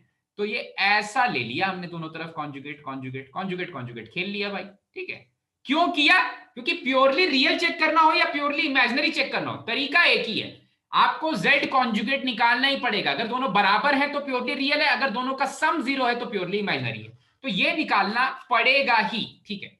ऐसा जेईई मेंस 2013, 2015, 2017 शायद ऑड ईयर्स में क्वेश्चन पूछा है, बिल्कुल सेम कॉन्सेप्ट पे, ठीक है। ओके, और शायद जे एडवांस में भी सेम कॉन्सेप्ट पे क्वेश्चन आया था उसी बीच में 13, 15 एंड 17 में। ओके, तो अब मैं ऐसा बोलूंगा कि ये जो कॉन्जुगेट है तो डिस्ट्रीब्यूटिव होता है, तो एक्चुअली z कॉन्जुगेट क्या है? z कॉन्जुगेट है z1 conjugate plus z2 conjugate divided by, अरे 1 का कॉन्जुगेट क्या होगा? 1 का कॉन्जुगेट, 1 का रिफ्लेक्शन क्या होगा भाई? 1 का रिफ्लेक्शन खुद 1 ही होता है, जो रियल एक्सिस पे बैठा हुआ उसका रिफ्लेक्शन कुछ नहीं आता। हाँ, दूसरे वाले का z1 z2 कॉन्जुगेट ये हो जाएगा z1 conjugate z2 conjugate, distribute कर दिया, ठीक है। अब सोचो कि इनका क्या करना है, इनका क्या किया जाए, इनका क्या करें भाई? इसका इसका इसका इसका कोई हिंट मिल रहा है क्या? हमें z1 और हमें z और z कॉन्जुगेट के बारे में बात करनी है, पर जब मैं z कॉन्जुगेट लिखता हूं तो उसमें z1 कॉन्जुगेट z2 कॉन्जुगेट आ जाते हैं, तो दोनों को बराबर करना या ऐड करना मुश्किल लग रहा है, पर उन्होंने क्वेश्चन में एक हिंट दे दी है। हिंट क्या है भाई? इन दोनों का ही मॉडुलाई 1 के बराबर है, ठीक है। इसका मतलब कि z1 कॉन्जुगेट भी 1 के बराबर होगा और z2 कॉन्जुगेट भी 1 के बराबर होगा। यही तो यूज करना है हर जगह पर, किस तरह से यूज करना है वो इंपॉर्टेंट है। अच्छा, जब मैंने ऐसा लिखा तो यहां से पता चला कि यहां से पता चला कि z1 कॉन्जुगेट क्या है? 1/z1। z2 कॉन्जुगेट क्या है? 1/z2। उठा के पटक दो, इधर रख दिया, तो यहां से मैं बोलूंगा कि जो z कॉन्जुगेट है वो आ जाएगा 1/z1 plus 1/z2 divided by is it plus? Okay, divided by 1 plus 1/z1 1/z2, ठीक है। अब इसको थोड़ा सा सॉल्व कर लो, थोड़ा सा सॉल्व करोगे तो ये आ जाएगा z1 कॉन्जुगेट, नॉट कॉन्जुगेट, मैंने एलसीएम लिया और डिनोमिनेटर्स को कैंसिल कर दिया, तो ये मिल गया z1 plus z2 divided by z1 z2 plus 1, denominators cancel कर दिए, तो जो z कॉन्जुगेट आ रहा है वो तो z के बराबर ही आ जा रहा है भाई। देखो तो सेम पिंच खेल रहे हैं, अगर दोनों बराबर आ जा रहे हैं इसका मतलब z इज प्योरली क्या हो जाएगा? प्योरली रियल हो जाएगा, प्योरली रियल हो जाएगा भाई, ठीक है। प्योरली रियल हो जाएगा, प्योरली रियल हो जाएगा, ठीक है। चलो समझ गए भाई, बढ़ जाए आगे। किसी को कोई डाउट? नेगेशन सोच लेना कि डी ऑप्शन क्यों नहीं हो सकता, सी ऑप्शन क्यों नहीं हो सकता। अरे सी ऑप्शन के लिए दोनों एक दूसरे के रेसिप्रोकल होने चाहिए, ऐसा दिख नहीं रहा है। z1 प्लस z2 हमेशा 1 प्लस z1 z2 का रेसिप्रोकल नहीं होगा, तो ये चीज नहीं होगी। अगर प्योरली रियल है तो प्योरली इमेजिनरी हो नहीं सकता, ठीक है। और ए ऑप्शन मिल गया तो नन ऑफ दीज भी नहीं हो सकता। अब बढ़ जाते हैं आगे, क्वेश्चन नंबर 15 समझ में आ गया, ट्रिक समझ में आ गई। क्या अगले वाले क्वेश्चन में भी यही चीज यूज करनी है? क्वेश्चन नंबर 16 में भी बिल्कुल ऐसे ही आगे बढ़ना है क्या? चलो भाई देख लेते हैं। क्वेश्चन नंबर 16 में बोल रहा है, क्वेश्चन नंबर 16 में बोल रहा है ऐसा कुछ गिवन है और फिर से रियल पार्ट पूछ रहा है, रियल पार्ट ऑफ W या ओमेगा पूछ रहा है। उसको W पढ़ लेते हैं थोड़ी देर के लिए। So real part of W की बात हो रही है। और जब किसी कॉम्प्लेक्स नंबर का रियल पार्ट चाहिए तो हमें क्या करना पड़ता है? किसी कॉम्प्लेक्स नंबर का रियल पार्ट चाहिए तो क्या करना पड़ेगा भाई? जब आप इमेजिनरी पार्ट को 0 करना पड़ेगा। इमेजिनरी पार्ट 0 नहीं, देखो कॉम्प्लेक्स नंबर में खुद से कोई ना कोई इमेजिनरी पार्ट होगा, उसका रियल पार्ट चाहिए। तो देखो, तो पहले हिंट देख लो। सपोज एक कॉम्प्लेक्स नंबर है x प्लस आयोटा y, ठीक है। उस कॉम्प्लेक्स नंबर का मुझे x जानना है, x क्या होगा, ठीक है। तो कॉम्प्लेक्स नंबर को जब मैं ऐड कर दूंगा उसके कॉम्प्लेक्स कॉन्जुगेट से, तो मुझे क्या मिलेगा? Real part 2 times of real part of z, क्योंकि उसका कॉन्जुगेट क्या है? x माइनस आयोटा y है। दोनों को ऐड करेंगे 2 टाइम्स ऑफ x बन जाएगा। 2 टाइम्स ऑफ x बन गया, वही तो 2 times of real part of z है। तो सिंपली मैं बोलूंगा कि 2 times of real part of z, और simply real part of z is z plus z conjugate upon 2, ठीक है। z plus z conjugate upon 2, okay. ये तो हो गई पहली वाली चीज। अब ऐसे ही अगर किसी ने मुझसे इमेजिनरी पार्ट पूछ लिया तो मुझे क्या करना चाहिए? देखो, तो अगर मैं z माइनस z कॉन्जुगेट किया तब क्या हो जाएगा? z माइनस z कॉन्जुगेट किया तो z क्या था? x plus iota y। Z conjugate क्या है? x minus iota 1। जब दोनों को सब्ट्रैक्ट करोगे तो रियल पार्ट्स कैंसिल हो जाएंगे, तो बचेगा Imaginary part. 2 times of 2 times of imaginary part of z. 2 times of iota y भी बचेगा, ठीक है। सो इसको ऐसे लिख लेते हैं क्योंकि उसमें आयोटा भी आने वाला है, तो इसको मैं थोड़ा सा एक्सप्लेन कर देता हूं पूरा लिख करके। z है x प्लस आयोटा y और z कॉन्जुगेट है x माइनस आयोटा y। अच्छा, तो यहां से ये वाली चीज कुछ ऐसे बन जाएगी भाई, x से x कैंसिल आ जाएगा, 2 times of y multiplied by iota भी आ रहा है, ठीक है, is equals to this thing. अच्छा, तो अगर मुझे किसी ने बोला कि व्हाट इज इमेजिनरी पार्ट क्या होगा, तो मुझे क्या करना है, z minus z conjugate divided by 2 iota लिखना पड़ेगा इमेजिनरी पार्ट के लिए, ठीक है, इमेजिनरी पार्ट के लिए। यही है मेरा इमेजिनरी पार्ट ऑफ z। तो रियल पार्ट है z plus z conjugate upon 2, imaginary part है z minus z conjugate upon 2 iota, ठीक है।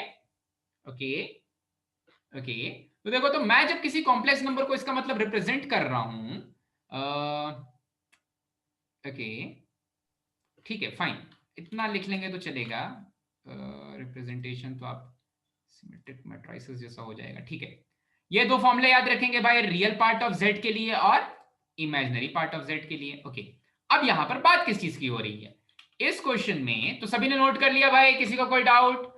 अगर मैं नहीं भी बताता तो आप समझ जाते, कोई ऐसा बहुत बड़ी चीज नहीं है, ठीक है, हर एक चीज एक दूसरे से लिंक्ड है।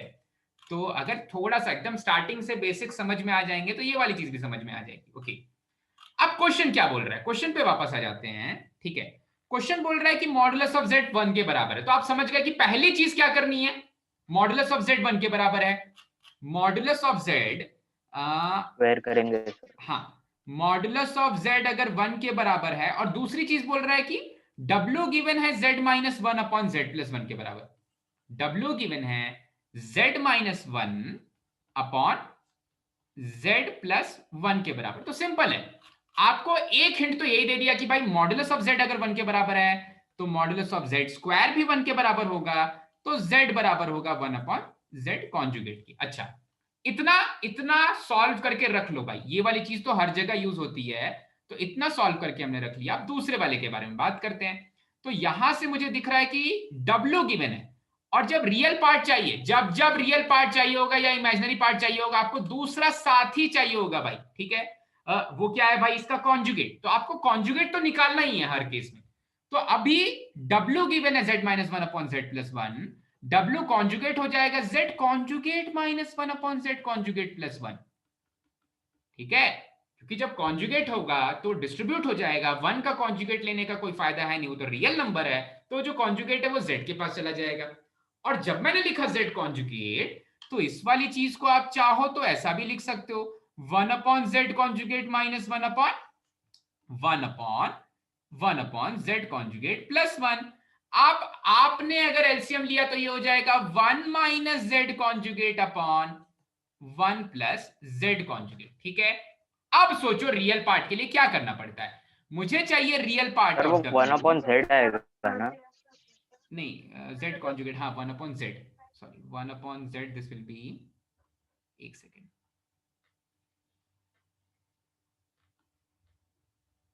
ओके, यहां पर z कॉन्जुगेट की जगह मैंने लिख लिया 1 अपॉन z, यहां पर भी z कॉन्जुगेट की जगह लिख लिया मैंने 1 अपॉन z, और जब मैंने एलसीएम लिया तो डिनोमिनेटर वाला z कैंसिल हो गया, तो बचा 1 minus z upon 1 plus z, ठीक है। अब देखो, अब मुझे चाहिए रियल पार्ट। रियल पार्ट जब भी किसी कॉम्प्लेक्स नंबर का चाहिए तो क्या करना पड़ेगा भाई, देखो तो यहां पर लिख लेते हैं, 2 times of real part of w क्या हो जाएगा, w प्लस w कॉन्जुगेट, या रियल पार्ट ऑफ w हो जाएगा w plus w conjugate by 2, ठीक है। और w खुद है क्या, w है z माइनस w, जानते हो ना भाई, तुमने वो मूवी देखी है क्या, भूल गया, धमाल में, हाँ वो w देखता है ना। Okay, w plus w conjugate z minus 1 upon z plus 1, और w कॉन्जुगेट है 1 minus z upon 1 plus z। अरे दोनों को ऐड करोगे तो क्या बचेगा भाई, कुछ बचेगा? No, sir. कुछ नहीं बचेगा, 0 बचेगा हर चीज में। मतलब real part of z, real part of w क्या है, 0 के बराबर। मतलब w खुद क्या है, प्योरली इमेजिनरी नंबर हो सकता है, ठीक है। चलो हो गया ये वाला क्वेश्चन भी। सीखने को भी मिला भाई कुछ। रियल पार्ट और इमेजिनरी पार्ट निकालने के लिए क्या करना है, ये फॉर्मूला सीखने को मिला। जल्दी से नोट कर लो, आगे बढ़ जाते हैं।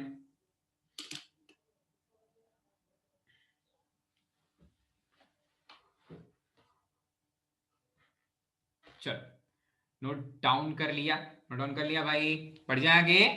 Yes, sir. Yes, sir. Yes, sir. This was question number 16। Question number 16, question number 17 पे आ जाते हैं। क्वेश्चन नंबर 17 कुछ मिलता जुलता है शायद हमने जो क्वेश्चन अभी किया है उससे, पर इसमें स्क्वायर्स आ गए हैं। स्क्वायर्स आ गए तो क्या करेंगे, सोचना पड़ेगा भाई। ठीक है, सोचते भी हैं थोड़ा सा। हाँ, question number 17, question number 17। Okay, एक बार दिमाग लगाओ तो ये स्क्वायर्स कब आएंगे, जब आपको z1 plus z2 plus z3 का होल स्क्वायर करना पड़ेगा। इतना तो चमक रहा है।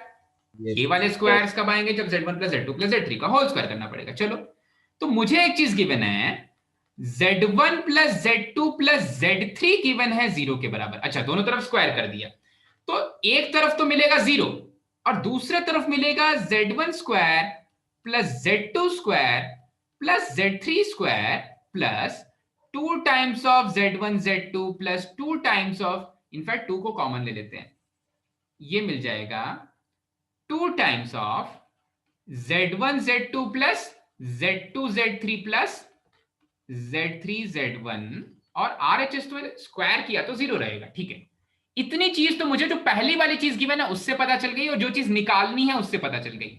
अब इसको यूज करना है, इसको यूज करना, और एक ही तरीका है, या तो आप स्क्वायर करो या तो डायरेक्टली अब लिखने लग जाओ। अब तो इतने बड़े हो गए कि डायरेक्टली लिखने लग जाओगे भाई। इस वाली चीज को यूज करना है तो मैं डायरेक्टली लिख रहा हूं, 1 upon z1 is equals to z1 conjugate, 1 upon z2 is equals to z2 conjugate, 1 upon z3 is equals to z3 conjugate. ठीक है, ऐसा लिख लेंगे। अच्छा, स्क्वायर्स चाहिए, मतलब ये वाला जो पूरा मसाला है इसकी वैल्यू चाहिए, सम ऑफ स्क्वायर चाहिए, मतलब ये वाले मसाले की वैल्यू चाहिए, ये वाले मसाले की वैल्यू चाहिए। अच्छा ठीक है, ये वाले मसाले की वैल्यू चाहिए, तो जिसकी वैल्यू चाहिए उसको भगा दो। किधर भगा दो भाई, RHS में भगा दो, RHS में भगा दो वो वाला मसाला जिसकी वैल्यू चाहिए। तो इधर है z1 square plus z2 square plus z3 square is equals to, RHS में बैठा हुआ है -2 टाइम्स ऑफ, -2 बाहर बैठा हुआ है, -2 को डिस्टर्ब नहीं करते हैं, -2 को डिस्टर्ब नहीं करते हैं, तो बचे हुए जो चीजें हैं वो हैं z1 z2 plus z2 z3 plus z3 z1, ऐसा कुछ बचा हुआ है। अब सोचो ऊपर लिखी हुई चीज को किस प्रकार से यूज किया जाए, कैसे यूज किया जाए, क्या किया जाए।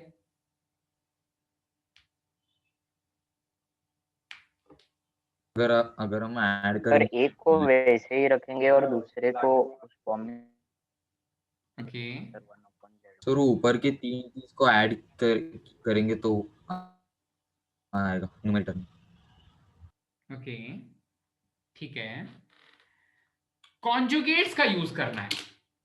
तो देखो, तो अगर z1 plus z2 plus z3 0 है, अगर z1 plus z2 plus z3 0 है, तो z1 conjugate plus z2 conjugate plus z3 conjugate क्या हो जाएगा, ये भी 0 हो जाएगा। 0 होगा। अरे जो 0 पे बैठा हुआ है उसका मिरर इमेज निकाल पाओगे क्या, कुछ नहीं निकलेगा, वो भी 0 हो जाएगा। अच्छा ठीक है, अब इस वाले पार्ट से z1 z2 z2 z3 z3 z1, ये बहुत बार आपको फिर से देखने को मिलेगा, आगे भी चल के बहुत सारे क्वेश्चंस में ये चीज दिखेगी। सीक्वेंसेस एंड सीरीज में बहुत सारे क्वेश्चंस इस पे बेस्ड होंगे। इस तरह के क्वेश्चंस को सॉल्व करने का ट्रिक है, आप इसको मल्टीप्लाई और डिवाइड कर दो z1 z2 z3 से, मल्टीप्लाई करो z1 z2 z3 से, डिवाइड कर दो z1 z2 z3 से। डिवाइड करने से फायदा क्या होगा अभी दिख जाएगा। देखो तो, मल्टीप्लाई किया जब मैंने z1 z2 z3 से, z1 z2 z3 से, तो कुछ नहीं हुआ, पर जब डिवाइड किया तो बचेगा 1 अपॉन z3, 1 अपॉन z1 और 1 अपॉन z2। चमका, कितने लोगों का आंसर नजर आ गया, कितने लोगों का आंसर नजर आ गया भाई, 0 आएगा सर, 0 आ जाएगा, क्योंकि 1 अपॉन z3 क्या है, ये है -2 Z1, times of Z3 Z3 conjugate. Z1 Z2 Z3। हाँ 1/Z3 है Z3 कॉन्जुगेट, 1/Z1 है Z1 कॉन्जुगेट, 1/Z2 है Z2 कॉन्जुगेट, और इन सब का सम तो पहले ही 0 देख लिया, तो मतलब ये -2Z1 Z2 Z3 multiplied by 0 given है। ठीक है, तो आउटपुट आ जाएगा 0। इस तरह के क्वेश्चंस हम और करेंगे अभी सीखने के लिए। ठीक है, चलो भाई यहां तक समझ में आया, बढ़ जाए आगे। तो लेवल 3 हो गया। अब आपका आज का होमवर्क है ऐसा एक और क्वेश्चन है, क्वेश्चन नंबर 9 अपने होमवर्क एक्सरसाइज में। क्वेश्चन नंबर 7 है हमारे होमवर्क एक्सरसाइज का, वो अच्छा है, पर हाँ अच्छा है बुरा है वो तो जो भी है, आपको पूरे क्वेश्चन नंबर 1 से लेकर के क्वेश्चन नंबर 13 तक आज ही ट्राई करना है। ट्राई करना भाई, मैं असाइनमेंट क्रिएट कर दूंगा, बहुत आसान है, आपको मुश्किल से अराउंड 1 घंटा लगेगा सॉल्व करने में, 1 घंटा या 1 घंटा 15 मिनट, तो जितने होते हैं उतना अच्छा है। ठीक है, चलो आगे बढ़ते हैं। Polar form of complex numbers, polar form of complex numbers पे आ जाते हैं। ठीक है, नई चीज बिल्कुल बहुत इंटरेस्टिंग है, बहुत सारी ऐसी चीज है जो कि इस वाले फेज में बहुत सारे बड़े बड़े मैथमेटिशियंस को जादू लगती है। ठीक है, अभी आज हम कुछ कुछ ऐसा पढ़ेंगे जो कि स्टैनफोर्ड यूनिवर्सिटी के जितने भी मैथमेटिशियन हैं 1990s के अराउंड, एक ऐसा इक्वेशन है जिसको बोलते थे कि हाँ ये इक्वेशन तो ट्रू है पर ये जादू से कम नहीं है। ठीक है, तो उस वाली चीज को डिस्कस करेंगे। ओके, शुरू करते हैं। Polar form of complex number, आप सभी अपनी एनसीईआरटीज अपने साथ रख लो, 1 मिनट का टाइम ले लो, 2 मिनट का, एनसीईआरटीज अपने साथ रख लो। Polar form of complex numbers,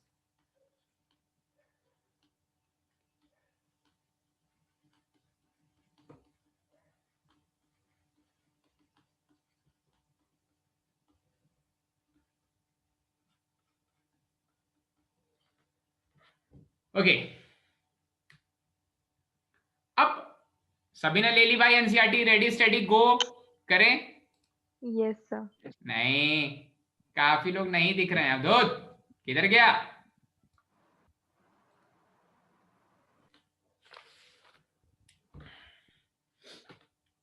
okay, सो अभी तक हमने क्या पढ़ा है? अभी तक हमने ये तो जाना कि कॉम्प्लेक्स नंबर्स कॉम्प्लेक्स वेक्टर्स होते हैं, स्यूडो वेक्टर्स होते हैं, नकली वेक्टर्स होते हैं, और हमने ये जान लिया कि हाँ सारे के सारे कॉम्प्लेक्स नंबर्स का कुछ तो मैग्नीट्यूड होता है, और मैग्नीट्यूड का मतलब होता है कि वो कॉम्प्लेक्स पॉइंट ऑरिजिन से कितना दूर है, वो उस कॉम्प्लेक्स नंबर का मैग्नीट्यूड होता है। ठीक है, अब बात करते हैं किसी कॉम्प्लेक्स नंबर के डायरेक्शन की, कॉम्प्लेक्स नंबर का डायरेक्शन। ठीक है, स्यूडो डायरेक्शन होगा, वो असली में डायरेक्शन नहीं है क्योंकि कॉम्प्लेक्स नंबर असली वेक्टर्स नहीं होते हैं। ठीक है, तो स्यूडो डायरेक्शन जो होता है वो हमें पता चलता है या तो पोलर फॉर्म से या फिर ऑयलर्स फॉर्म से। ओके अच्छा, अब देखो, अगर मैं अपने आर्गेंट प्लेन पर किसी कॉम्प्लेक्स नंबर को रिप्रेजेंट कर रहा हूं, आर्गेंट प्लेन पर मैंने कोई कॉम्प्लेक्स नंबर रिप्रेजेंट किया, ठीक है, अब कॉम्प्लेक्स नंबर तो एक कॉम्प्लेक्स पॉइंट होता है, तो मैंने इसका मतलब एक कॉम्प्लेक्स पॉइंट रिप्रेजेंट किया है। मैंने कोई कॉम्प्लेक्स पॉइंट रिप्रेजेंट किया x plus iota y is equals to z। ठीक है, z is equals to x plus iota y। Okay, तो इस कॉम्प्लेक्स नंबर का जो मैग्नीट्यूड है वो आप जानते हो, इस कॉम्प्लेक्स नंबर का, क्योंकि मैं वेक्टर्स के फॉर्म में कॉम्प्लेक्स नंबर को ट्रीट करने वाला हूं इसके बाद से, तो मैं अभी इसको एक वेक्टर के फॉर्म में इसके मैग्नीट्यूड को भी दिखा देता हूं। ये देखो तो भाई, ये है इसका मैग्नीट्यूड, ये वाले रे का जितना लेंथ होगा वो मेरे कॉम्प्लेक्स नंबर का मैग्नीट्यूड होगा, और कॉम्प्लेक्स नंबर का मैग्नीट्यूड क्या होगा? मॉडुलस ऑफ, हाँ, square root of x square plus y square, मतलब मॉडुलस ऑफ जेड, यही मेरे कॉम्प्लेक्स नंबर का मैग्नीट्यूड होगा। ओके, अब ऐसे जितने भी पॉइंट्स होंगे मेरे आर्गेंट प्लेन में, जितने भी पॉइंट्स होंगे मेरे कॉम्प्लेक्स प्लेन में, वो जो positive direction of x axis से एंगल बनाते हैं, वो एंगल को हम बोलते हैं, वो मेरे गिवन कॉम्प्लेक्स नंबर का आर्ग्यूमेंट या एम्पलीट्यूड है। ठीक है, फिर से सुनना, positive direction of x axis से एंटी क्लॉकवाइज सेंस में कोई कॉम्प्लेक्स नंबर, कोई कॉम्प्लेक्स वेक्टर मुझे बोलना पड़ेगा, पर वेक्टर नहीं है, तो line joining origin to complex point, origin और कॉम्प्लेक्स पॉइंट को ज्वाइन कर लो, जो लाइन बनती है वो लाइन जो एंगल बनाती है positive direction of x axis से एंटी क्लॉकवाइज सेंस में, वो एंगल उस कॉम्प्लेक्स नंबर का एम्पलीट्यूड होता है या आर्ग्यूमेंट होता है। ठीक है, ओके। सो पहले डेफिनेशन लिखते हैं, आर्ग्यूमेंट क्या होता है भाई किसी कॉम्प्लेक्स नंबर का। तो इसको हम रिप्रेजेंट करते हैं थीटा से, ठीक है, पर बोलते हैं ये आर्ग्यूमेंट भी है और एम्पलीट्यूड भी बोलते हैं। ठीक है, तो लिखते हैं भाई आर्ग्यूमेंट और एम्पलीट्यूड, आर्ग्यूमेंट और एम्पलीट्यूड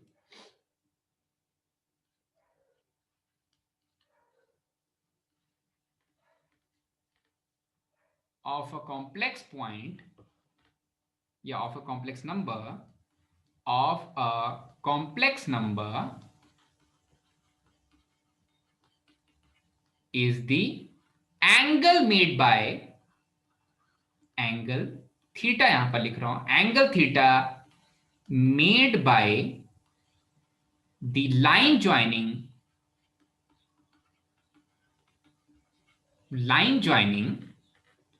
the origin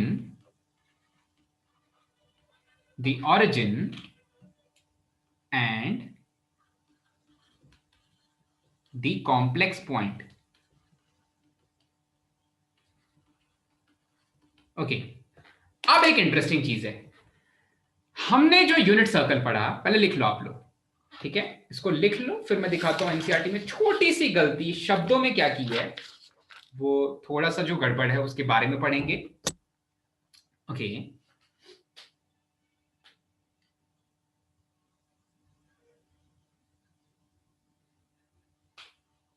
ओके, आप आ जाओ पेज नंबर 106 में आपके एनसीईआरटी पे।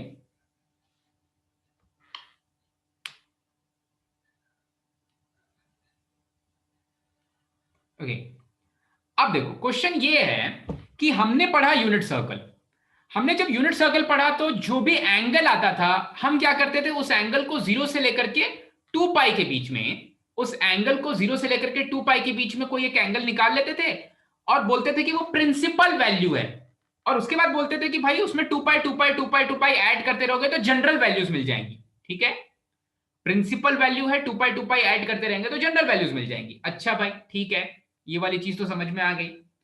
अब जो मैथमेटिशियंस थे उनके पास ये क्वेश्चन था कि क्या हम इस थीटा की वैल्यू 0 से लेकर के 2 पाई ही ले लें इसके प्रिंसिपल आर्ग्यूमेंट के लिए, क्योंकि थीटा क्या है, थीटा प्रिंसिपल आर्ग्यूमेंट है, थीटा सॉरी आर्ग्यूमेंट है। अगर प्रिंसिपल वैल्यूज चाहिए तो क्या मैं 0 से लेकर के 2 पाई अपना डोमेन ले लूं या कोई और डोमेन लेना पड़ेगा। ठीक है, तो जब हम यूनिट सर्कल पढ़ते थे तो यूनिट सर्कल में केवल 2 ऐसे ट्रिग्नोमेट्रिक रेशियोज होते थे, 2 ऐसे ट्रिग्नोमेट्रिक फंक्शंस होते थे जिनका पीरियड होता था 2 पाई का, सॉरी जिनका पीरियड होता था पाई का, बाकी सारे के सारे ट्रिग्नोमेट्रिक फंक्शंस का पीरियड होता था 2 पाई।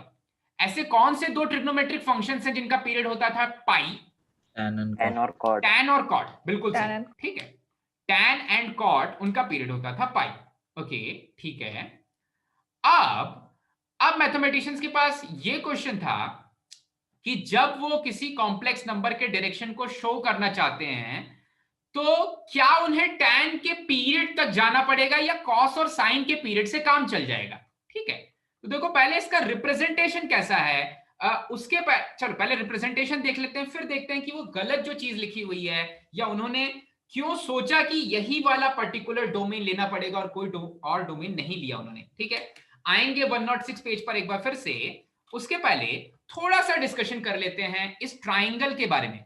जैसा हमने यूनिट सर्कल में ट्राइंगल बनाया था बिल्कुल वैसा ही एक ट्राइंगल बनेगा यहां पर। ओके, इस ट्राइंगल का जो ऑर्डिनेट होगा या जो हाइट होगा वो हो जाएगा y और जो बेस होगा वो हो जाएगा x। ठीक है, तो कहीं ना कहीं मैं अपने कॉम्प्लेक्स नंबर को कैसे रिप्रेजेंट कर पा रहा हूं, ये हाइट हो गई y, ये बेस हो गया x, तो मैंने अपने कॉम्प्लेक्स नंबर को कुछ ऐसा रिप्रेजेंट किया, मैंने अपने कॉम्प्लेक्स नंबर को रिप्रेजेंट किया, कॉम्प्लेक्स नंबर पहले था x plus iota times of y। ठीक है, अब मैंने क्या किया, अपने कॉम्प्लेक्स नंबर को मल्टीप्लाई और डिवाइड कर दिया उस कॉम्प्लेक्स नंबर के मैग्नीट्यूड से। ठीक है, मल्टीप्लाई और डिवाइड कर दिया उस कॉम्प्लेक्स नंबर के मैग्नीट्यूड से। अच्छा भाई, तो मैग्नीट्यूड से डिवाइड किया, सॉरी मैग्नीट्यूड से मल्टीप्लाई किया और मैग्नीट्यूड से डिवाइड किया, तो ये वाली चीज बन गई कुछ ऐसी, x प्लस आयोटा वाई। अच्छा भाई, अब मैं एक मैग्नीट्यूड को एज इट इज रख रहा हूं, दूसरे वाले मैग्नीट्यूड को कॉम्प्लेक्स वेक्टर के साथ x प्लस आयोटा वाई के साथ ले जाकर के डिवाइड कर दे रहा हूं, ठीक है।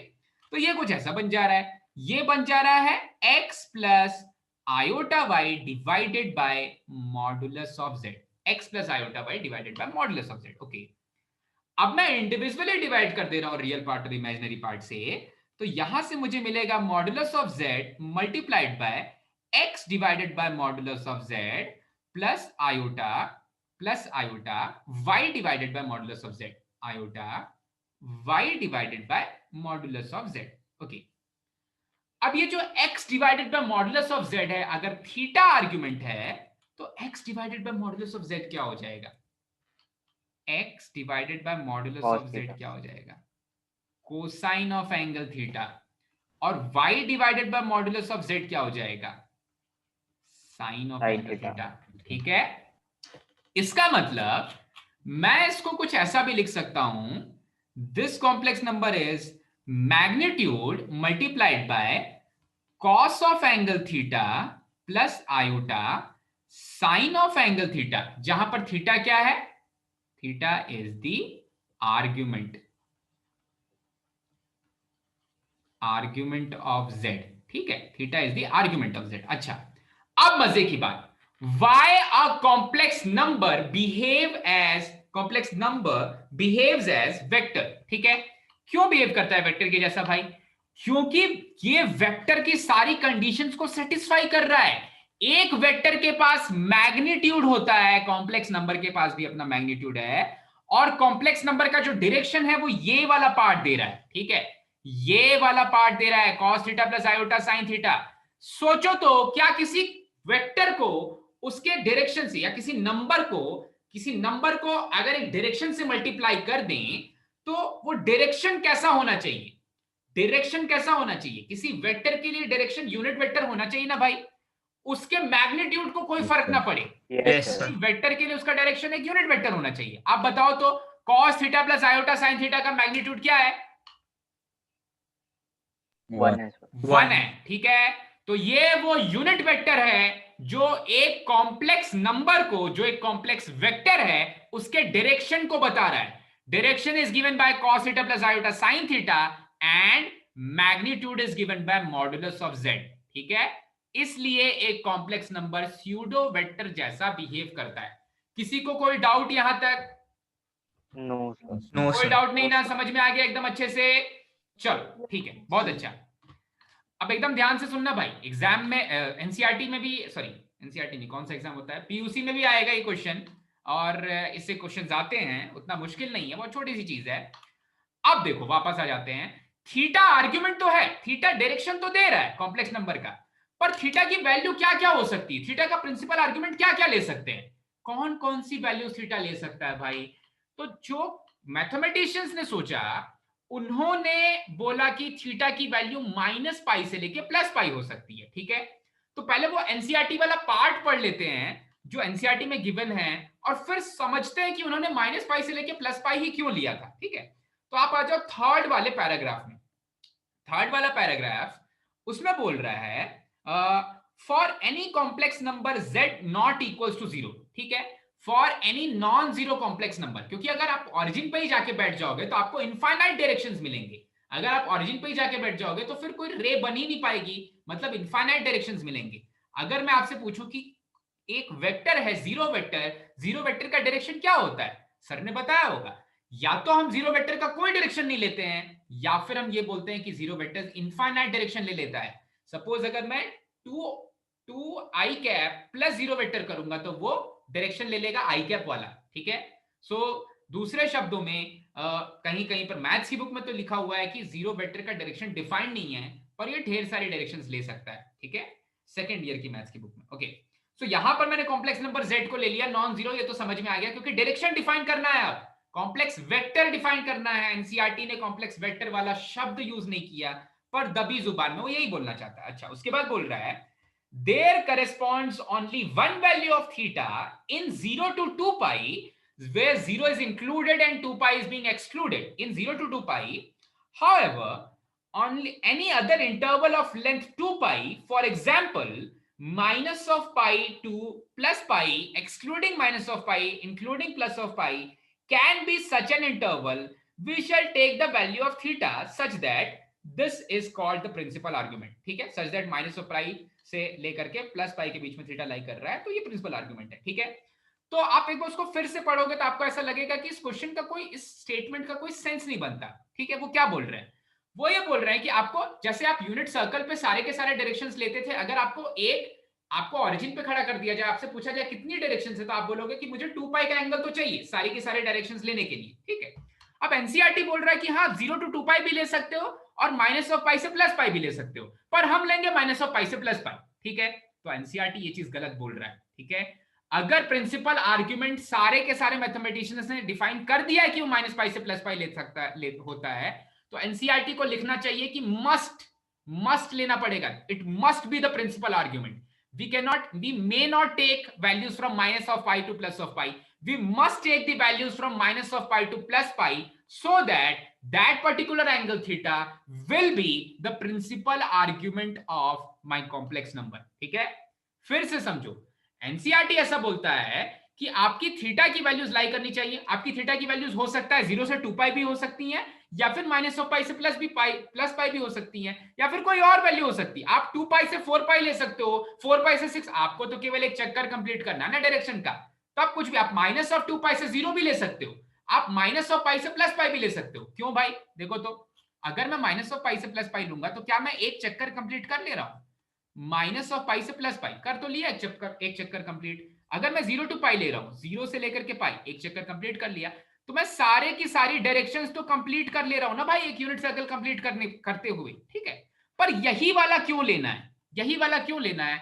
एनसीईआरटी ने ऐसा बोला कि आप ये भी ले सकते हो, ये भी ले सकते हो, पर हम ये ले रहे हैं, पर एनसीईआरटी ये गलत बोल रही है।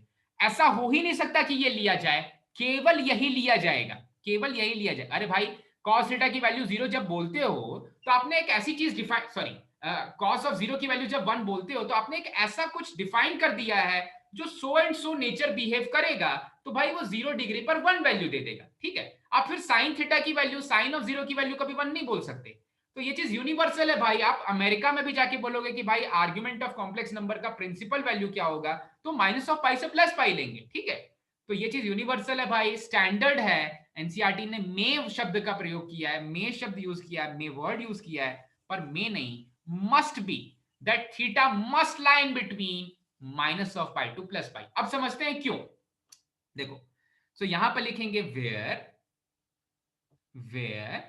Theta lies in minus of pi excluding plus pi included. Okay, ठीक है, इसके बीच में लाई करना चाहिए। अब समझते हैं ऐसा क्यों। ठीक है, और इसका आंसर थोड़ी देर बाद भी मिल सकता है, इसका आंसर अभी तुरंत भी मिल सकता है। एक छोटा सा आंसर तो आपको मिल गया कि जब आप किसी कॉम्प्लेक्स नंबर के डायरेक्शन की बात करते हो तो डायरेक्शन जो है वो आप tan थीटा से दे सकते हो। डायरेक्शन जो है वो आप tan ऑफ थीटा मतलब y अपॉन x के थ्रू डायरेक्शन दे सकते हो। ठीक है, y अपॉन x के थ्रू डायरेक्शन दे सकते हो, और tan थीटा का जो पीरियड होता है वो क्या होता है, पाई होता है। ठीक है, tan थीटा का पीरियड होता है पाई। ठीक है, तो मुझे ऐसा लगता है, ये चीज कहीं लिखी हुई नहीं है, मुझे ऐसा लगता है कि जब मैथमेटिशियन सोच रहे होंगे कि प्रिंसिपल आर्ग्यूमेंट क्या होना चाहिए, तो उन्होंने, उनके दिमाग में पहले तो आया होगा tan थीटा। ठीक है,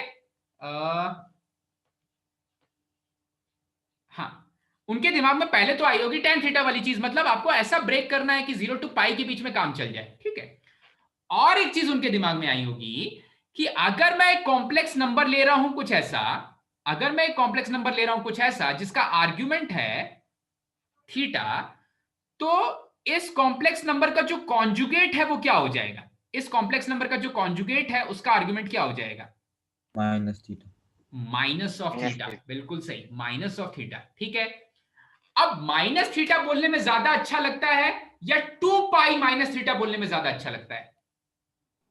माइनस थीटा। ऑफ कोर्स, आप चाहो तो इस वाले एंगल को कैसा लिख सकते हो, आप चाहो तो ये वाले एंगल को कुछ ऐसा लिख सकते हो, फर्स्ट क्वाड्रेंट से आ करके यहां तक का जो एंगल होगा वो कुछ तो 2 पाई माइनस थीटा मान लो वो 7 पाई बाय 4 हो जाएगा, या पाई से बड़ा कोई एंगल होगा। ठीक है, तो आप एंगल को ऐसा भी रिप्रेजेंट कर सकते हो और आप एंगल को ऐसा भी रिप्रेजेंट कर सकते हो। थीटा भी बोल सकते हो। थीटा का आप जब आप कॉन्जुगेट लिया आपने कॉम्प्लेक्स नंबर का, तो जो एंगल बन रहा था उसको आप प्लस थीटा से माइनस थीटा लेके भी जा सकते हो, या वो पूरा घूम करके 2 पाई में से उतना एंगल सब्ट्रैक्ट कर दोगे तो जो रिजल्टेंट एंगल आ जाएगा वो भी लिख सकते हो। अब क्योंकि हमने अपने कॉन्जुगेट को ऐसा डिफाइन किया था कि केवल आयोटा की जगह पर माइनस आयोटा रख लेंगे तो कॉन्जुगेट मिल जाएगा, ठीक है, केवल आयोटा को रिप्लेस कर देंगे माइनस ऑफ आयोटा से तो कॉन्जुगेट मिल जाएगा। तो मैथमेटिशियंस ने सोचा कि क्यों ना मैं अपने एंगल को, जो कि है एक मल्टीपल ऑफ पाई इसलिए क्योंकि tan थीटा का पीरियड होता है पाई, और दूसरा माइनस ऑफ पाई से लेकर के प्लस ऑफ पाई इसलिए क्योंकि tan ऑफ थीटा जब फोर्थ क्वाड्रेंट में जाता है तो simply tan of minus of theta minus tan theta बन जाता है। तो जो पहला वाला आर्ग्यूमेंट था उससे जो दूसरा आर्ग्यूमेंट बनेगा उसमें केवल एक नेगेटिव लगाना पड़ेगा अगर कॉन्जुगेट की बात हो रही है तो, ठीक है। तो अगर कॉम्प्लेक्स नंबर के कॉन्जुगेट की बात हो रही है, अगर कॉम्प्लेक्स नंबर का आर्ग्यूमेंट थीटा है तो उसके कॉन्जुगेट का आर्ग्यूमेंट हो जाएगा माइनस ऑफ थीटा। सिंपल है, काफी आसान हो जाएगा। कब आसान हो जाएगा? जब मैं अपने प्रिंसिपल आर्ग्यूमेंट या प्रिंसिपल वैल्यूज ऑफ थीटा को ले लूं माइनस ऑफ पाई से लेके प्लस ऑफ पाई। जबकि हम यूनिट सर्कल की जब बात करते हैं, जब मैं ट्रिग्नोमेट्री पढ़ा रहा था तो हमने हमेशा 0 to 2 पाई लिया था, ठीक है। तो ये चीज क्लियर हुई क्या भाई? क्या सोचा गया होगा शायद उस समय? Yes sir. Yes sir. Yes. Yes, Yes, sir. sir. अब डिस्कस करते हैं कि निकालते कैसे हैं, ये आर्ग्यूमेंट कैसे निकालते हैं, ठीक है। 2-3 छोटे छोटे स्टेप्स हैं, क्यों आएंगे वो समझ जाओगे आप, एक झटके में समझ जाओगे। तो बस स्टेप्स लिख लेते हैं, ठीक है। सभी को समझ में आ गया भाई? प्रिंसिपल आर्ग्यूमेंट माइनस ऑफ पाई से प्लस पाई होता है, कोई दूसरा आर्ग्यूमेंट नहीं लिया जाएगा। ले सकते थे पर जब उन्होंने डिसाइड कर दिया कि माइनस ऑफ पाई से प्लस पाई है तो अब हमेशा वही लेना है, अब हमेशा वही चलेगा। आप अलग से आके नहीं बोल सकते भाई कि ये मैं तो 0 to पाई 2 पाई ही लूंगा। 0 to 2 पाई में काम नहीं चलेगा, माइनस ऑफ पाई से प्लस पाई के बीच ही होना चाहिए आर्ग्यूमेंट। ओके, अब आ जाते हैं प्रिंसिपल आर्ग्यूमेंट, तो मिल गया। अब इसके बाद, और प्रिंसिपल आर्ग्यूमेंट किसी भी कॉम्प्लेक्स नंबर का यूनिक होगा, मतलब एक चक्कर मारने में अकेला वही वाला रे मिलेगा। एक चक्कर मारोगे ना यहां से माइनस ऑफ पाई से प्लस ऑफ पाई, तो केवल एक बार इसी पॉइंट पर आओगे, मतलब 2 चक्कर मार ही नहीं रहे हैं, तो कभी रिपीट नहीं होगा, कभी रिपीट नहीं होगा, कोई एंगल रिपीट नहीं हो रहा है। अगर आप चेक करो तो मैंने जब माइनस ऑफ पाई को एक्सक्लूड किया है तो मैंने पाई को इंक्लूड कर लिया है, तो कोई भी एंगल को मैं रिपीट नहीं करना चाहता। इसका मतलब मैं कोई भी डायरेक्शन को रिपीट नहीं करना चाहता। इसका मतलब कॉम्प्लेक्स नंबर का प्रिंसिपल आर्ग्यूमेंट यूनिक होता है, ठीक है। चमका क्या? यूनिक होता है, एक ही वैल्यू मिलेगी, प्रिंसिपल एक ही वैल्यू Yes. मिलेगी, ठीक है। Yes, sir. चलो अब आ जाते हैं हाउ टू फाइंड आर्ग्यूमेंट, ठीक है। स्टेप्स टू फाइंड आर्ग्यूमेंट, ये चीज आपके एनसीईआरटी में भी गिवन है। Steps to find argument,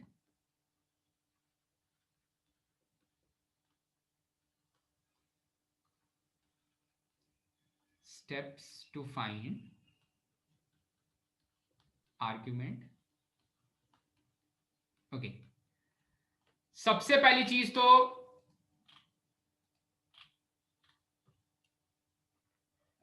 first वाली चीज है write the complex number in standard form. Write the complex number, और ये चीज आप एनसीईआरटी में करना, कोई काटेगा नहीं। कॉम्प्लेक्स नंबर, सॉरी एग्जाम्स में करना, number in standard form.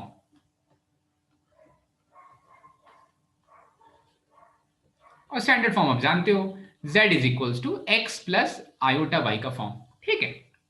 Okay, second वाला step, check the quadrant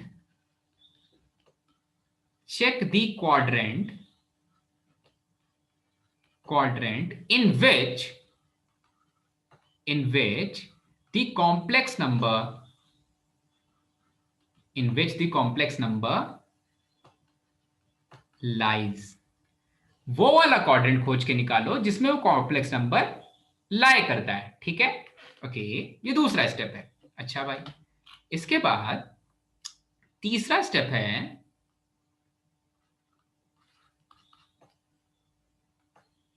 find theta such that tan of theta is magnitude of y upon x। ठीक है, मतलब अगर ऐसा कोई कॉम्प्लेक्स नंबर गिवन है -3 + 7 आयोटा, आप -3 को भूल जाओ, आप केवल 3 नंबर देखो, 3 देखो और 7 देखो, माइनस प्लस भूल जाओ, -3 नहीं लेना है, +3 लेना है, केवल मैग्नीट्यूड लेना है उन दोनों वैल्यूज का। ठीक है, क्वाड्रेंट मैंने पहले ही नोट कर लिया, तो केवल मैग्नीट्यूड लेना है। ठीक है, अब वो थीटा निकालो such that tan theta modulus of y upon x है, और अभी हमने 12th में इनवर्स पढ़ने वाले हैं, पर फिर भी ऐसा हो जाएगा, और theta is tan inverse of y upon x, not y upon x, tan inverse of modulus of y upon x। ठीक है, tan inverse of modulus of y upon x। अच्छा, अब इंटरेस्टिंग चीज देखो, जब थीटा पॉजिटिव है, ठीक है, जब थीटा पॉजिटिव है, सॉरी, जब y अपॉन x दोनों पॉजिटिव हो जा रहे हैं, तो tan थीटा भी पॉजिटिव है। tan थीटा भी पॉजिटिव है, इसका मतलब आपको फर्स्ट क्वाड्रेंट का कोई एक एंगल मिलेगा, फर्स्ट क्वाड्रेंट का कोई एक एंगल मिलेगा। ठीक है, तो फोर्थ स्टेप में क्या करना है कि उस एंगल को अगर मुझे वो एंगल को फर्स्ट क्वाड्रेंट तक पहुंचाना है, मतलब tan थीटा तो शायद थर्ड क्वाड्रेंट में भी पॉजिटिव होता है। ठीक है, तो थर्ड क्वाड्रेंट के किसी एंगल को या फर्स्ट क्वाड्रेंट के किसी एंगल को, क्योंकि क्वाड्रेंट तो कोई और है, हम तो निकाल रहे हैं थीटा फर्स्ट क्वाड्रेंट में, लेकिन वो एक्चुअली तो किसी दूसरे क्वाड्रेंट में है। ठीक है, तो जो इफेक्टिव आर्गुमेंट है, जो एक्चुअल आर्गुमेंट है, वो निकालने के लिए हमें कन्वेंशन फॉलो करना पड़ेगा। ठीक है, आप ऐसा कर लो, क्योंकि एनसीईआरटी ने इसमें अल्फा वर्ड यूज किया है, सॉरी अल्फा एंगल यूज किया है, थीटा मैं असली वाले आर्गुमेंट को बोल देता हूं, तो यहां पर जो कोई दूसरा एंगल है उसको मैं मान लेता हूं अभी के लिए alpha. Find alpha such that tan of alpha is modulus of y upon x। ये इसलिए कर रहे हैं क्योंकि जो एक्चुअल आर्गुमेंट है उसको मैं लिखने वाला हूं थीटा। ठीक है, जो असली वाला आर्गुमेंट आने वाला है उसको थीटा से रिप्रेजेंट कर रहा हूं, तो अभी तो ये नकली चल रहा है। ओके, अब देखो फोर्थ वाला स्टेप सबसे इंपॉर्टेंट है, फोर्थ वाला स्टेप सबसे इंपॉर्टेंट है, find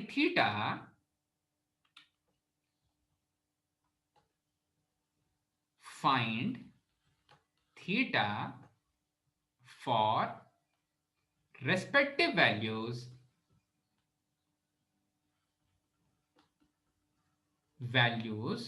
of alpha in given quadrants। Okay, अब respective values in given quadrants का मतलब क्या है? अगर वो अल्फा फर्स्ट क्वाड्रेंट में ही लाई कर रहे हैं, अगर वो फर्स्ट क्वाड्रेंट में ही लाई कर रहे हैं, तो जो आपका अल्फा आ रहा है वही थीटा भी हो जाएगा। ठीक है, तो अगर वो फर्स्ट क्वाड्रेंट में ही लाई कर रहे हैं, मैं क्वाड्रेंट्स बना देता हूं पहले, सेकंड क्वाड्रेंट, थर्ड क्वाड्रेंट और फोर्थ क्वाड्रेंट। ठीक है, तो अगर वो फर्स्ट क्वाड्रेंट में लाई कर रहा है, ठीक है, तो जो आपका अल्फा आ रहा है वही थीटा हो जाएगा। ठीक है, तो यहां पर अल्फा ही आ जाएगा आंसर। ठीक है, सेकंड क्वाड्रेंट के लिए पाई माइनस अल्फा होगा आंसर, पाई माइनस अल्फा से जो एंगल आएगा वो आपका थीटा एंगल होगा। थर्ड क्वाड्रेंट के लिए अल्फा माइनस पाई हो जाएगा, अल्फा माइनस पाई मतलब आपका जो एंगल आ रहा है उसमें सब्ट्रैक्ट कर दो आप पाई, वो आपका आउटपुट हो जाएगा। और फोर्थ क्वाड्रेंट के लिए माइनस ऑफ अल्फा हो जाएगा आउटपुट, माइनस ऑफ अल्फा हो जाएगा आउटपुट। ठीक है, अब आपको कहीं ना कहीं उन लोगों के बारे में, उन लोगों की सोच पता चल गई होगी जिन्होंने ये सोचा होगा सबसे पहले कि हम अपने प्रिंसिपल आर्ग्यूमेंट को माइनस ऑफ पाई से प्लस ऑफ पाई लेते हैं, क्योंकि उन्होंने जरूर कॉन्जुगेट के बारे में सोचा होगा। देखो, तो ऊपर में अल्फा, नीचे में माइनस ऑफ अल्फा, ऊपर में पाई माइनस अल्फा, नीचे में अल्फा माइनस पाई। ठीक है, तो उसी वाले एंगल का नेगेटिव एंगल नीचे मिल रहा है। ठीक है, तो शायद ये सोच रही होगी with the fact that tan of theta की वैल्यू, tan ऑफ थीटा का जो प्रिंसिपल वैल्यू रेंज होता है, या tan ऑफ थीटा का जो डोमेन होता है वो 0 से लेकर के पाई होता है। tan इनवर्स का प्रिंसिपल वैल्यू रेंज और tan थीटा का डोमेन। तो अभी के लिए हमने केवल tan थीटा का डोमेन पढ़ा है, तो tan थीटा का जो डोमेन होता है वो होता है 0 से लेकर के पाई के बीच में। ठीक है, पीरियड होता है पाई, डोमेन तो -π/2 से +π/2 के बीच में होता है, -π/2 से +π/2 का जो लेंथ है वो पाई ही होता है। तो पीरियड होता है पाई, पीरियड होता है पाई, इसलिए शायद ये pi minus theta, theta minus pi आया होगा। और वैल्यूज निकालने के लिए ये स्टेप्स फॉलो करने हैं। ठीक है, तो क्लियर हुआ क्या कैसे करना है? एक एग्जांपल ले लें क्या? चलो एक एग्जांपल ले लेते हैं, Yes, sir. ठीक है? Yes, एक sir. एग्जांपल ले Sir. लेते हैं, अभी समझ में आ जाएगा। एक एग्जांपल ले लेते हैं। एग्जांपल कुछ ऐसा है, मुझे अगर दिया हुआ है z is equals to -1 plus √3 iota, ठीक है? और मुझे बोल रहा है convert z in polar form, convert z in polar form, in polar form. अच्छा, z को पोलर फॉर्म में कन्वर्ट करना है, ठीक है, चलो कर देंगे कन्वर्ट। अच्छा, तो अब स्टेप बाय स्टेप चलते हैं। तो क्या ये z अपने स्टैंडर्ड फॉर्म में है? ये कॉम्प्लेक्स नंबर अपने स्टैंडर्ड फॉर्म में है? हाँ, कॉम्प्लेक्स नंबर अपने स्टैंडर्ड फॉर्म में है, a plus Yes, iota b के फॉर्म में है। तो मुझे पहला वाला स्टेप तो करना ही नहीं है, स्टैंडर्ड फॉर्म में है, ठीक है? अब बस कोऑर्डिनेट नोट कर लेते हैं, ठीक है? कौन से कोऑर्डिनेट में है? ये उस कोऑर्डिनेट में है जब x नेगेटिव हो जाए और y पॉजिटिव हो जाए। मतलब कौन से कोऑर्डिनेट में हो गया ये? Second quadrant, Second. ठीक है? Second quadrant. तो z second quadrant, okay, z second quadrant में है, ठीक है? अब दूसरी चीज देखो, पोलर फॉर्म के लिए मुझे उसका मैग्नीट्यूड चाहिए, और मैग्नीट्यूड आपको साफ साफ दिख रहा है। पहले मैग्नीट्यूड निकाल के रख लेते हैं। मैग्नीट्यूड हो जाएगा इस कॉम्प्लेक्स नंबर का स्क्वायर रूट ऑफ -1 का होल स्क्वायर और √3 का होल स्क्वायर, मतलब 2, ठीक है? तो जब भी मुझे किसी कॉम्प्लेक्स नंबर को कन्वर्ट करना हो, पोलर फॉर्म में, तो मैग्नीट्यूड तो आराम से निकाल सकते हैं। अब केवल वो थीटा एंगल चाहिए, वो थीटा एंगल क्या होने वाला है, ठीक है? तो उसके लिए सेकंड क्वाड्रेंट का एंगल है। तो अब मैं बोलूंगा कि जो टेंजेंट ऑफ थीटा होने वाला है, अब अल्फा से डिनोट किया था मैंने, जो कोई भी रैंडम सा एंगल है, और लास्ट में ये वाला फॉर्मूला अलग अलग क्वाड्रेंट के लिए लगा करके वो एक्चुअल एंगल थीटा निकाल लेंगे। तो अभी tan ऑफ अल्फा हो जाएगा, ध्यान देना, modulus of y upon x। तो -1 नहीं लेना है, +1 लेना है। tan ऑफ अल्फा हो जाएगा √3/1। इसका मतलब अल्फा क्या हो जाएगा? tan थीटा की वैल्यू कब होती है √3? π/3। इसका मतलब अल्फा हो जाएगा π/3, बिल्कुल सही, अल्फा हो जाएगा π/3। अच्छा भाई, पर क्या यही π/3 आर्ग्यूमेंट होगा? नहीं, ये π/3 अभी आर्ग्यूमेंट नहीं होगा। आर्ग्यूमेंट क्या होगा?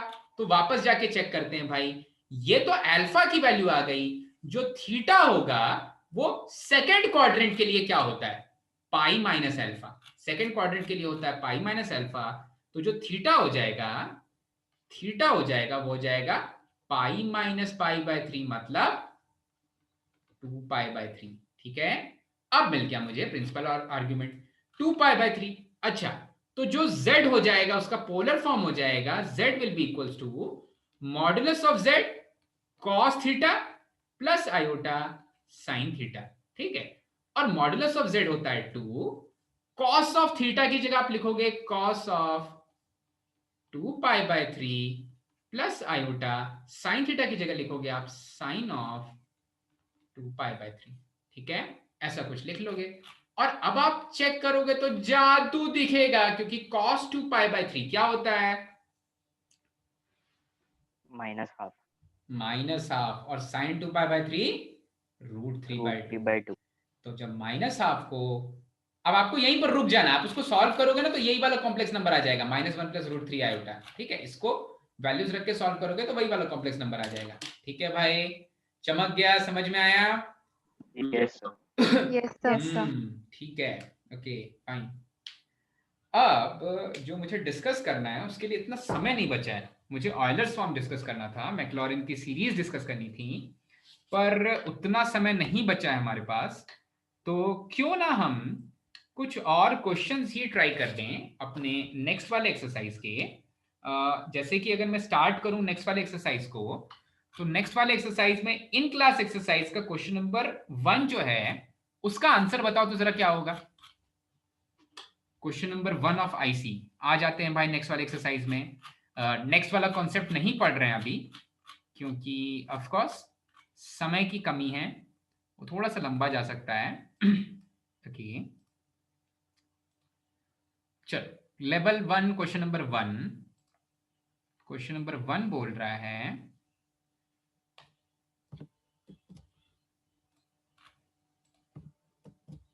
हाँ भाई, z गिवन है a प्लस बी आयोटा और a और b are lying in third quadrant, ठीक है। Then argument of z is, okay. तो अभी देखो आपको क्या लिखना पड़ेगा, पहले अल्फा निकालना पड़ेगा, ठीक है। So tangent of alpha will be equals to modulus of b upon a। Tangent of alpha will be equals to modulus of b upon a, ये वाली चीज पढ़ी थी हमने। तो इसका मतलब अल्फा क्या हो जाएगा, अल्फा हो जाएगा tan inverse modulus of b upon a, tan inverse modulus of b upon a, okay. पर ये अल्फा कौन से क्वाड्रेंट में लाई कर रहा है, थर्ड क्वाड्रेंट में लाई कर रहा है, ठीक है। और थर्ड क्वाड्रेंट के लिए theta minus pi, sorry alpha minus pi होता है या पाई माइनस अल्फा होता है? Alpha minus pi. हाँ, थर्ड क्वाड्रेंट के लिए अल्फा माइनस पाई होता है। तो जो थीटा हो जाएगा वो हो जाएगा अल्फा माइनस पाई, मतलब tan inverse of b upon a minus of pi, मतलब a आंसर हो जाएगा। सिंपल सिंपल, ठीक है। अब थोड़ा थोड़ा फील आया क्या भाई, समझ में आया कैसे करना है, चमक गया? Yes, sir. जरूरी है Yes, इसको sir. समझना, ये स्कूल में भी कॉलेज में भी आएगा, ओके ओके। एक और क्वेश्चन करते हैं। सेकंड वाला क्वेश्चन क्या बोल रहा है भाई, सेकंड वाला क्वेश्चन बोल रहा है, ओके, नेक्स्ट वाला क्वेश्चन बोल रहा है if z is purely real then argument of z is, z अगर प्योरली रियल है तो कौन से क्वाड्रेंट में जा रहा है, पहले तो ये सोचना है। क्वाड्रेंट्स में तो जाएगा नहीं क्योंकि प्योरली रियल है तो एक्सिस पर लाई करेगा। अब तक कुछ लोगों का आंसर भी आ गया होगा, कुछ लोगों का आंसर आ गया होगा, आ गया है क्या? देखो तो यस सर। क्या आया था बेटा? सर पाई। पाई, ओके ठीक है। चलो देखो, z अगर प्योरली रियल है तो z या तो पॉजिटिव एक्स एक्सिस पे लाई कर रहा है, positive direction of x axis पे लाई कर रहा है, या फिर negative direction of x axis पे लाई कर रहा है। अच्छा, अब ऐसा बोला जाए कि ऐसा बोला गया कि रियल पार्ट ऑफ z तो 0 से छोटा है, मतलब वो किस एक्सिस पे लाई कर रहा है भाई, वो रियल एक्सिस के नेगेटिव वाले साइड पे लाई कर रहा है, मतलब z कहीं इधर में है, ठीक है। z अगर कहीं पर इधर में है तो अगर मुझे ये वाला पॉइंट खोजना है तो मैं क्या करूंगा भाई, positive direction of x axis से एंटी क्लॉकवाइज सेंस में ये एंगल्स खोजूंगा, और positive direction of x axis से एंटी क्लॉकवाइज सेंस में माइनस ऑफ पाई से लेकर के प्लस पाई के बीच में ये एंगल क्या होगा, माइनस पाई से लेकर प्लस पाई के बीच में एंगल होगा प्लस पाई, ठीक है। अब देखो, हाँ आपको ये समझ में आ गया ये एंगल प्लस पाई है। कहीं कहीं पर क्योंकि उन्होंने प्रिंसिपल आर्ग्यूमेंट करके वर्ड यूज नहीं करते हैं वो, तो अगर यहां पर ये वाला ऑप्शन नहीं होता, अगर यहां पर ये वाला ऑप्शन नहीं होता और फिर आपको किसी ऑप्शन को टिक करना पड़ता, तब आप कौन से ऑप्शन को टिक करते? माइनस ऑफ पाई, ठीक है। तो ऐसा नहीं है कि माइनस ऑफ पाई एक सॉल्यूशन नहीं है, प्रिंसिपल आर्ग्यूमेंट नहीं है, पर एक आर्ग्यूमेंट तो है, वैल्यू तो दे रहा है ना। अरे प्रिंसिपल सॉल्यूशन नहीं है भाई, जनरल सॉल्यूशन में तो आएगा ना। तो माइनस ऑफ पाई हो सकता है, तब हो सकता है जब पाई ना हो, ठीक है। पाई नहीं होता, अगर केवल माइनस ऑफ पाई दिया होता तब माइनस ऑफ पाई को टिक कर देते। तो ऐसा मत करके आ जाना कि सर माइनस ऑफ पाई से प्लस पाई के बीच में कोई वैल्यू थी ही नहीं, तो फिर ये वाली वैल्यू तो जो माइनस ऑफ पाई है उसमें pi minus of pi exclude करते हैं, तो नन ऑफ दिस लगा के आ गए। अगर नन ऑफ दिस होगा तो नन ऑफ दिस लगा के आना, पर अगर कोई और वैल्यू दे दिया और पाई नहीं दिया तो माइनस ऑफ पाई लगा सकते हैं, क्योंकि प्रिंसिपल आर्गुमेंट वो वर्ड नहीं बोलते हैं, ठीक है। माइनस ऑफ पाई से प्लस पाई के बीच में जबरदस्ती वैल्यूज नहीं लेके जानी है, और अगर जबरदस्ती वैल्यूज नहीं लेके जानी तो फिर चलता है, ठीक है। चमका ना भाई, समझ में आया? हाँ चलो आगे बढ़ जाते हैं, आगे बढ़ जाते हैं, और अब हम आ जाते हैं क्वेश्चन नंबर हम 4th कर लेते हैं।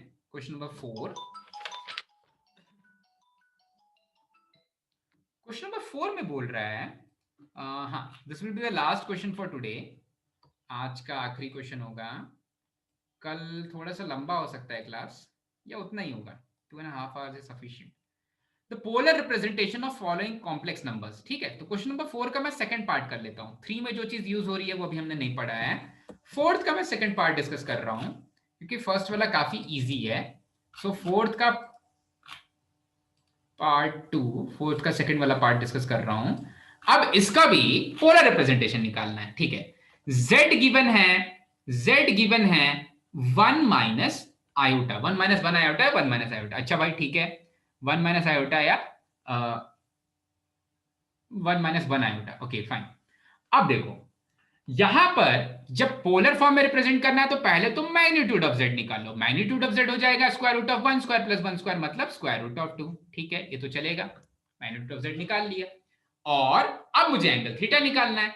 तो सबसे पहले कौन सा quadrant, x positive y negative, fourth quadrant. अच्छा भाई फोर्थ क्वाड्रेंट के लिए अब निकालते हैं tan ऑफ अल्फा। तो tan of alpha will B 1। क्यों 1? क्योंकि मैग्नीट्यूड होता है, वो होता है माइनस ऑफ 1 डिवाइडेड बाय 1 का मॉडुलस, तो ये आ जाएगा 1। और 1 कब आएगा? जब अल्फा की वैल्यू पाई बाय 4। जब अल्फा की वैल्यू पाई बाय 4 है, लेकिन थीटा क्या हो जाएगा? थीटा हो जाएगा, क्योंकि फोर्थ क्वाड्रेंट में है तो थीटा हो जाएगा माइनस ऑफ अल्फा मतलब माइनस ऑफ पाई बाय 4, ठीक है। थीटा हो जाएगा माइनस ऑफ पाई बाय 4। अगर थीटा हो जाएगा माइनस ऑफ पाई बाय 4 तो अब z को रिप्रेजेंट करेंगे, एक कॉम्प्लेक्स वेक्टर को रिप्रेजेंट करेंगे, उसके मैग्नीट्यूड मल्टीप्लाइड बाय उसका डायरेक्शन, और उसका डायरेक्शन अब हो जाएगा cos of minus of pi by 4 plus iota sine of minus of pi by 4, ठीक है। चमक गया भाई, समझ में आ गया?